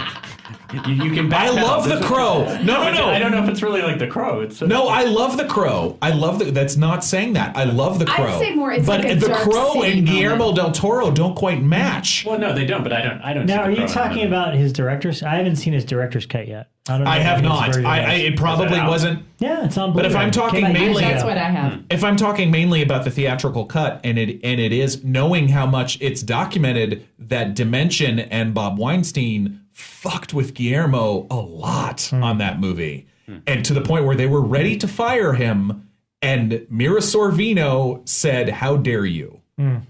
There's a really good story in Down and Dirty Pictures where Bob and Harvey basically talked Guillermo into, you're going to go down into the lobby. You're going to say to Mira Sorvino, you are quitting this movie. You can't take the pressure. That's what you're going to say to her. Go down into the lobby. Bob and Harvey standing in the corner. Guillermo goes over, has the conversation with Mira Sorvino, says, "I'm so sorry, I cannot do this anymore."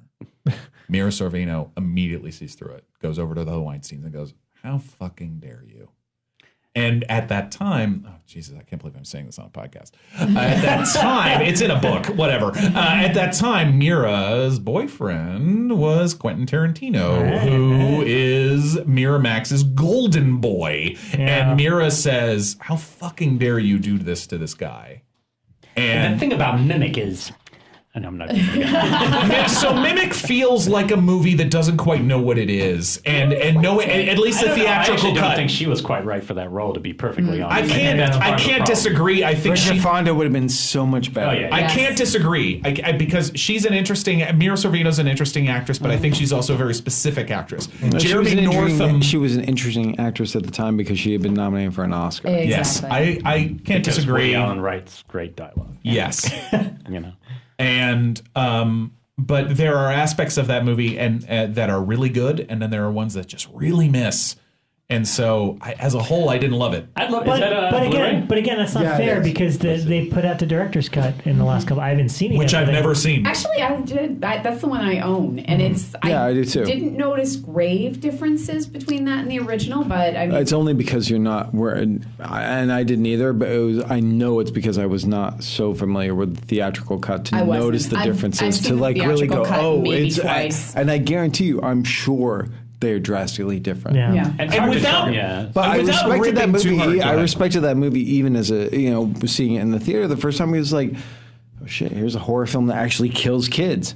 Oh, yeah, Wow! I All remember right, that. I'll give it. Oh I'll give it Jesus! some props. Yeah. They're like, these are like the first Yeah. 3 victims are kids in that movie. Yeah. Without ripping too hard on either entity of either Guillermo or Dimension, it was one trying to make the other something that it wasn't.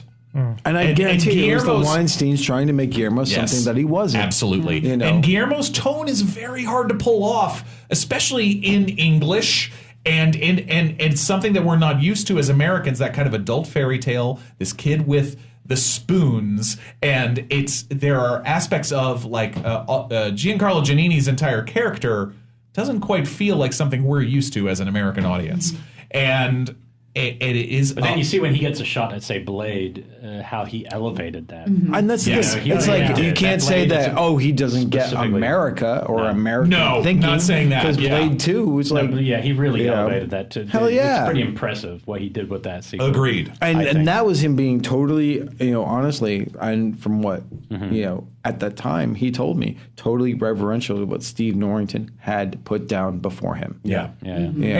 And I love Guillermo all day. I think he's amazing. But I think it's sometimes it's easy for someone not to get that kind of tone. But I agree. But also maybe it was a but the movie that other couldn't thing, be but made the other well. thing is too that Sometimes I it's think is just very fair. maybe- It's like, Guillermo, you're amazing and everything, but you're not infallible. Right. But it could No, be wait, the movie, was the big Mimic flying 3 bugs, good? you know? Well, I do- Mimic 3 is really interesting because it's Rear Window. Who made that? Mimic. Who made that JT one? Petty. It's J.T. JT Petty's Petty. first didn't even movie. realize that was Interesting. J.T. It's The first thing he Yeah. ever did as a In director. Romania. Wow. Interesting. Because I watched Mimic 2, and it wasn't, I mean, as far as, sequels go, I didn't hate it as much as many of them, but it wasn't amazing. Did you get that whole Mimic set? No. I Because bought that them came all out. separately. The whole Mimic set You came gotta out be on a real Blu-ray. fan at that Dave, point, here's a buddy. question: why sequels to a movie that wasn't a huge hit? Because Dimension needs to keep cranking out. And the product. thing is, Mimic did well enough on home video. It established a brand name that they could exploit off and make at least two. Okay, that's surprising. I mean, Dimension. They made 2 back-to-back inexpensive sequels shot in Romania. Dimension are those still back to back, same time. Dimension are those guys who made all those Hellraiser Yeah. sequels that you're such a fan of. Yeah, yeah. Yeah, I mean, and they did it with Feast and the Yes. Pulse movies. Like, there's why would there Is be White sequels? to Noise this? them as well? I don't That think was so. I don't another think one so, where no. they kept rocking with the They sequels. only but made I two. actually They liked only the made sequel two. to White Noise too. Well, it had an amazing That was cast. Universal, though. That Okay. wasn't the Weinstein. Katie wasn't Sackhoff Weinstein. and Nathan Fillion in White Noise No, too. I liked the second one a lot. Like so. nerd heaven in that movie. A couple kind of non-insect, but they're insect movies. The one I'm wearing the shirt. Spider Baby, I think, is one of the great movies because it's this transition from Universal monster movies to modern cannibal and Manson and horror. But there are spider elements to it because she's got the explanations, she which traps I like. him in a spider web. And the thing that she does with the net and the two blades, she's really cool. Incredible, really cool that visual. performance. But this other one that's a little lesser known, I'm a big Kafka reader, but this film is fantastic if you can get it. It's probably on another thing. It's Richard E. Grant, the actor. Love him. It's a Kafka. It's a metamorphosis adaptation. It's about 40 minutes. It might be called It's a Wonderful Life. I believe it is. And I don't know if it's on its own disc in America. I've seen it on in a different country. It is the only person who's ever nailed the metamorphosis story. So it's literally Richard E. Grant. One day he wakes up and he is a giant cockroach, and he has to deal with his family. What's it called? I think it's called It's a Wonderful Life. Oh, okay. I thought you were. I think being it's called funny. like Franz Kafka. It's a Wonderful Life. It is so worth searching out. It's one of the great short films of all time. I love Richard. I love Richard E. Grant as a performer. You know what I mean? Yeah. No, it is. And the amazing thing is. about Kafka, which is one of the great, Metamorphosis is one of the great bug stories because he's, taking the worst of all bugs, the cockroach, and a human being just waking up and having to deal with that on a social level. Like, oh, my neighbors, what are they going to think? My parents are knocking on the door. They can't come in. I'm a bug. And Richard E. Grant just nails this film. You say this today. Like, I always wonder how Kafka was portrayed back then. And He didn't have any. None of his stuff had been published. I know that you and I have had conversations about Kafka-esque before, Yeah. And what that truly means. But yeah, No, you're talking about a writer who had never had anything published and said on his last deathbed, I don't want any of my stuff ever shown. No one to ever read it to his girlfriend, and she got it all published. Kafka-esque. So we wouldn't even know what that means if she had followed his wishes. Kafka-esque and Hitchcockian are two of the most popular terms tossed around so Elric often and that I are were- probably really misused. we were both approached by a script with someone yeah. asking us to That make was, it terrible. Kafka-esque, and we That were didn't even both make kind sense. of like, what the fuck does that That mean? doesn't make No. But they are tones that are there is something to them. If you go to Prague, if anyone's listening overseas, and I'm sure if you lived in England, you've gone to Prague. If they're listening, Prague is they're listening by Kafka-esque. now. Like I've traveled to Prague and gone, oh, this is Kafka-esque because you see a castle that you can't get to, and you want to get to it, and everyone's in these little white rooms, and there's just something about a vibe that he was probably writing it. But that is one of the key insect films. Speaking of, and I forget, correct me, in Soberg's Kafka, isn't that got some insect imagery in it? Which one? Oh, the Soderbergh? Yeah. I haven't seen it. I haven't either. I've only ever. It's Alec Guinness, and who's the main guy? And I've never seen it. Not Spader, maybe Spader. No, it's not. It was a Spader. while ago. Peter Gallagher, maybe. Hang on. And then totally on a different end of the thing, as far as insects movie go, there's Meet the Applegates. Yes. That Daniel Waters They're giant bugs, directed. and they're trying to What be is that? human. they're giant praying mantises with Starker Channing, Egg Bailey Jr. And Bagley Jr. is dad in it, and, and they're they are basically human-sized mantises that are disguising themselves as humans to assimilate into the populace. Yeah. And And you- Bagley Jr. That is just made great me at think of that. this. What are you writing down? One of my We could have favorite- gone this whole show without mentioning this had you not just said it. But Dracula 3D, more Giant mantis. mantis. Oh yeah. Oh I haven't yeah. even seen the movie. I saw the No, 20 gotta. minutes, but I know there's more mantis. Rob has seen it. He's going to talk us through play by play. Please. Rob, tell us about the Gotta mantis. talk about No. Argento's. No. There's nothing to say. There's nothing to say. You can come over, and if you'd like a nice 90-minute nap, Yeah, we except could for the try to mantis. watch The it. mantis. Did it ever mantis is explain only- why he turned into a mantis? No, it's a 2-second thing. Well, and, because again, an insect weird. is a bloodsucker. Well, mantises aren't. No, but mosquitoes. But he's maybe. Dracula. He turns into whatever he wants, Yeah. apparently. I guess. Argento gets a broad leash here. I don't know. You know what? One of my favorite bug films Yeah. is Bug Freakins. Even though No. I'm sorry. Man. William Castle. Thank you. No, Yes, William Castle's Bug. Oh well, you're talking. I'm talking Freakin. You're talking Freakin. Bugs in there? Oh, he thinks there's... He thinks Ashley there's Judd, bugs. Ashley Sorry. Judd, and Yeah. Michael Shannon based on a I play. like that. Yeah, Wasn't Tracy Castle, Letts. Dave. I don't want to argue. there with is you a on William it. Castle There is bug. because it's the giant. The earthquake brings up the giant bugs that- roaches that fly. Yeah. and go on fire. And they do catch things on That was fire. a very early Michael Shannon performance. no, So everyone went, "Who the everyone fuck is this noticed guy?" him. He Everyone noticed. he was in Bug on Broadway because Yes, I he saw was. it when he was doing it on Broadway, and then it became a amazing movie a actor. couple of years later. And it's not, I mean, it's questionably a horror film. They marketed it as a horror film. Like, I remember them pushing it at Fango. It's definitely psychological horror. I'd recommend that, yeah. But that one always creeped me out just because they're convinced bugs are in their skin, and so you see him, like, digging at his own skin.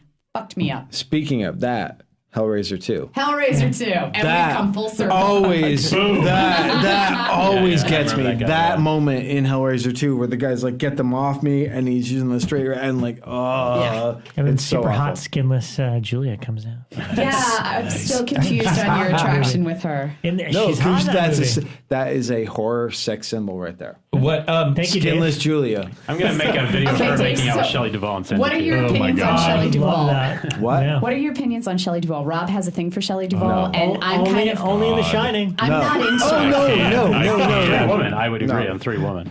Shelley Duvall in The Shining is like an anime character come to life with the big oversized eyes and stuff like. There's nothing attractive about it to me. Oh, See, but it's anime. Wow. It's anime. Rob will cut you. There it is. There's nothing attractive more about about it. Rob. Craig I'm Higgins. gonna open my birthday present. Well, I think we're at the point of the show where we Oh, yeah, sing open your happy birthday. present. Let's sing happy birthday. Yeah, let's All right, yeah, let's do because that. we've already lost Yeah, anyone we've who. digressed. Yeah, let's wrap it up. We haven't been slurring, we haven't been drinking that No, much, we but haven't. we've No, lost no. everyone who is If you're probably still with listening. us, here Thank you. at Bekah's We love you. opening, thank you. To you, happy birthday to you. It's actually Happy Sarah. birthday, Son of a Becca. Oh, stop it. Happy birthday to You got me you. heavy metal parking lot. Holy shit. 120 days Wow. of Bekah. Judas Priest. This was filmed at the Capitol Center in D.C. before they blew it up. They imploded it.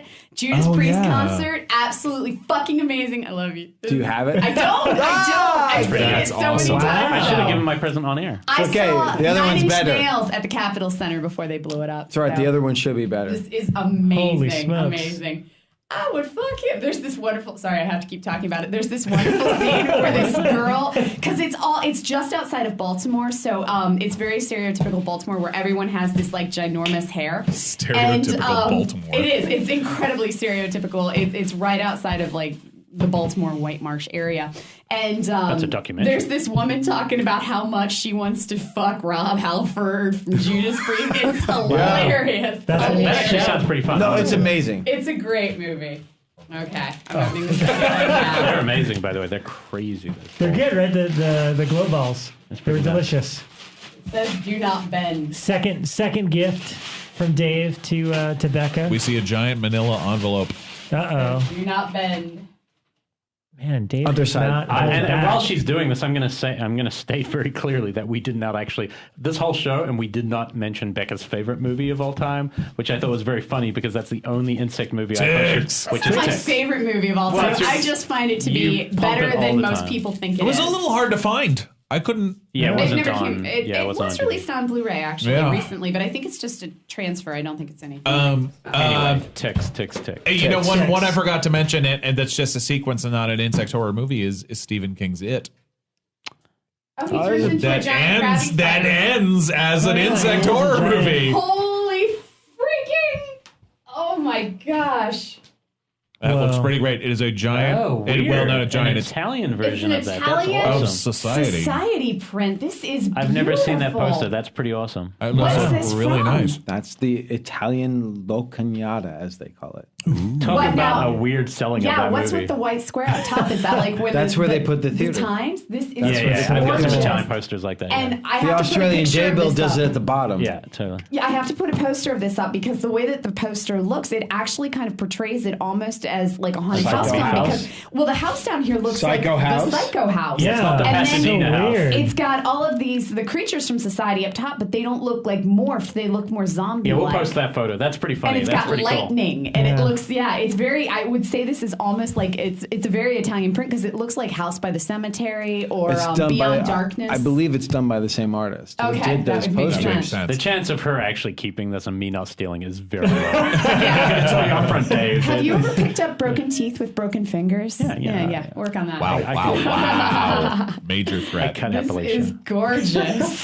This is gorgeous. And I have to say, before we got on air, Elric that's gave right. me a present from himself. He knows I'm a giant fan of Psychotronic magazine, so he gave me Psychotronic #1, which I'm missing. I have It's one. my, Really it's my impressive. favorite magazine. Oh my I have God. all of them, and I had. Yeah. I happen to have have- 2 ones that I had tracked down, but I was gonna hoard them, and I knew she was a fan. Yeah, I have almost the entire collection, but I was missing Elric number doesn't one. like to give away what a big softie he is. I do. He is. It's all He just is. talk. All right, can we like turn this around to things that people who are listening might actually want to hear at this Silence point? of the Lambs. We haven't talked about Silence of the Lambs as insect imagery. What do you mean? I forgot about that. Silence of the Lambs, the moth. huge insect The moth. imagery. Yeah. No, can we go away Well, from the insects? problem, Okay, the let's problem head with away Silence from of the Lambs insects. is you're too busy getting crank calls from the Mothman, from Mothman Prophecies. It's Mothman. It's Mothman. That's I Okay, hate Dave that fucking Parker, what have we missed that people want to hear about? What have we?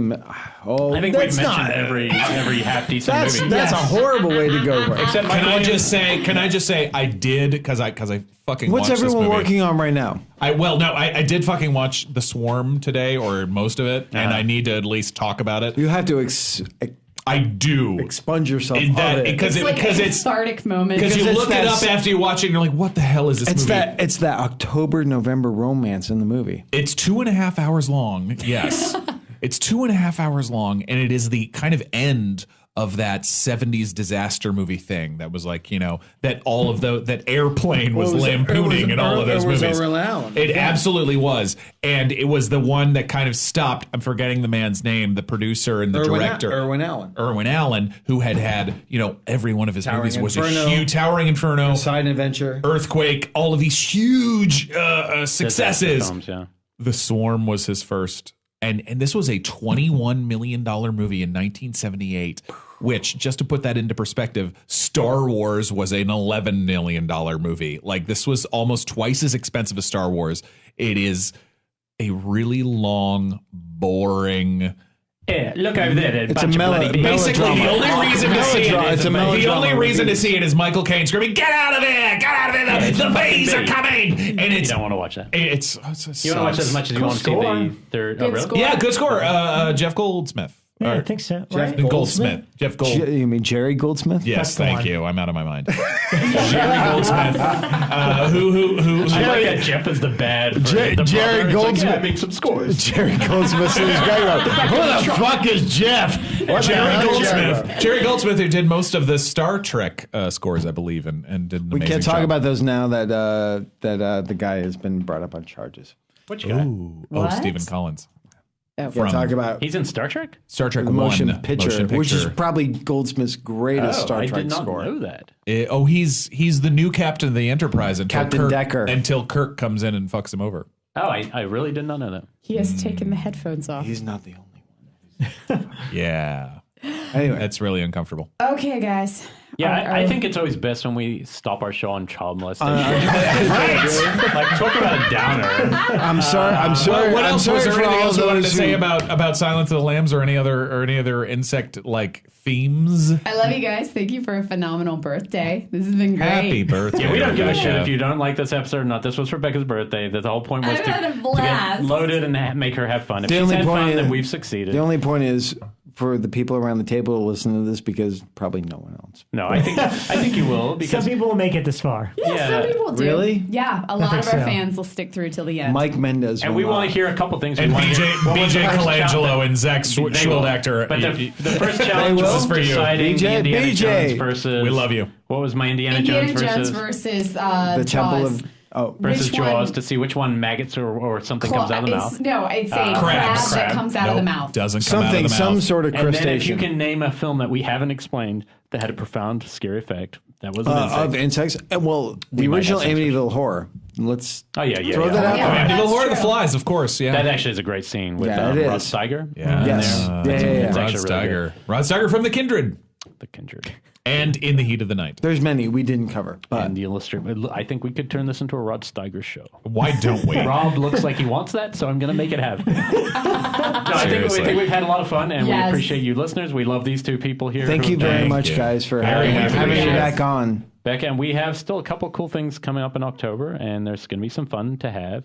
Then we're going to have a little break. None of it confirmed, so I can't tell. None of Oh, it's damn it. I was excited. I was like, can we talk about... No. I'm in. You know what's funny? The screen. I was going to bring him in tonight, so I'm going to say this. I was going to surprise Becca. The screenwriter of Grabbers Oh, right. Which I love that movie. He lives in Loved Ireland. Grabbers. He's here, and he was tweeting me because he listens to every episode of our show. Oh, cool. And he was out Hey. with Kieran Foy. Oh, wow. They're Oh, my hanging out in God. LA, and he's like, "Oh, Kieran, you should come on the show at some point. They really talk about horror, and they like your movie a lot." And I'm like, "I've met Kieran. I sent him the link to Inside Horror." I He's saw like, some of the and like, we're interaction. gonna have Kieran. And anyway, this guy Sir- sent me his email. He's here till the 16th, so we might still just get him to even pop in as a. I am Great. such If a you're huge listening, Grabbers seriously, fan. if you're listening right now, sir, writer of Grabbers, that movie was awesome. and It was Bekah great. loved it, and that's one of the reasons I said we might not be Dave, drinking did enough you for not him. like it? No, I love. okay. I You're really tapping like. where you No, back no, away no, from the mic. Grabbers. I really like Grabbers. Okay. But I no, really like we will, Grabbers. regardless, we'll have some fun stuff, and no matter what, we will have Larry Fessenden, and even if all the rest of October falls to shit, Larry. we'll be here with Larry Fessenden, and that will be That's fun. awesome. Yeah. Do a live Tales Beyond the Pale here. Oh, I wish we could. We will probably, Well, if let's they want to. They can do whatever we'll they make want. him and Glenn do it, whatever That'd they be want. an If Glenn, you'll amazing. allow me That's it. a I have a minor feeling. shameless plug, even though I haven't Yeah, you seen should it. both Yes, tell us what you're both I tell us haven't what you're seen doing. it yet.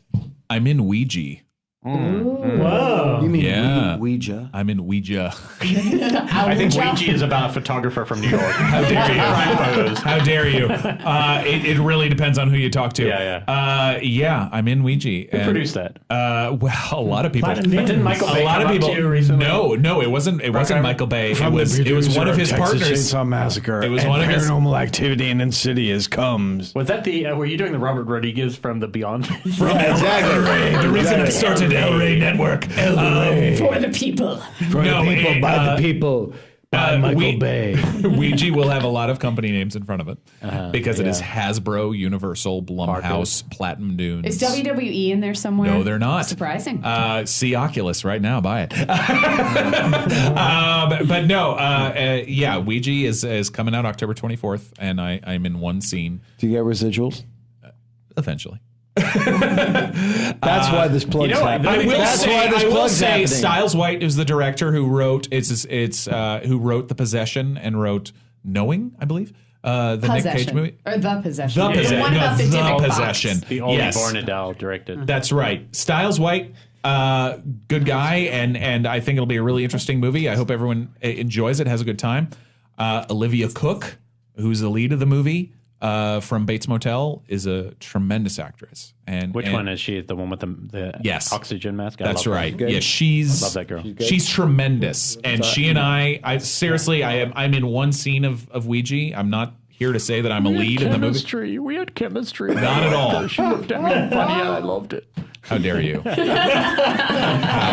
Don't mock his Ouija. Dare you? But no, and legitimately, by the end of that day, I was like, "You are legit." She's legit. Yeah. That's yeah, and she's great. The one thing I will say about Ouija is there has not been a great studio film this year, a horror studio film. All the great films that we're talking about, like, oh, I like this film, I like Cheap Thrills, I like the thing. Sorry, there has not they're been, all- and with they're Annabelle all out there indie. right now, that no one's really that excited about. That's I haven't true. seen it, so I don't want to diss it. Annabelle not doing it for you? I haven't seen it, but it seen it didn't yet. look. Not Have you? from the look of it. I haven't Yeah. seen it yet. I haven't seen it. Well, I from liked the the shock 36% Rotten Tomato rating. Yeesh. Oh, is, Yeah. that Compared what to you, is that Conjuring. what you base your opinion on? Rotten No, but Tomatoes? often is reflective of something. But no, I mean, And it depends on your definition of studio film as well. yeah, No, yeah, yeah. Annabelle's a studio film. Yes, it is. But this Absolutely. year, unlike Just last as year, where the Ouija best is film a was studio one, film. Yes, it is. Yeah. this year, You know, when Universal was when there you had up the and down. Universal logo at the first We've lost control. on there. Okay, Dave Parker, what are you working on before we go?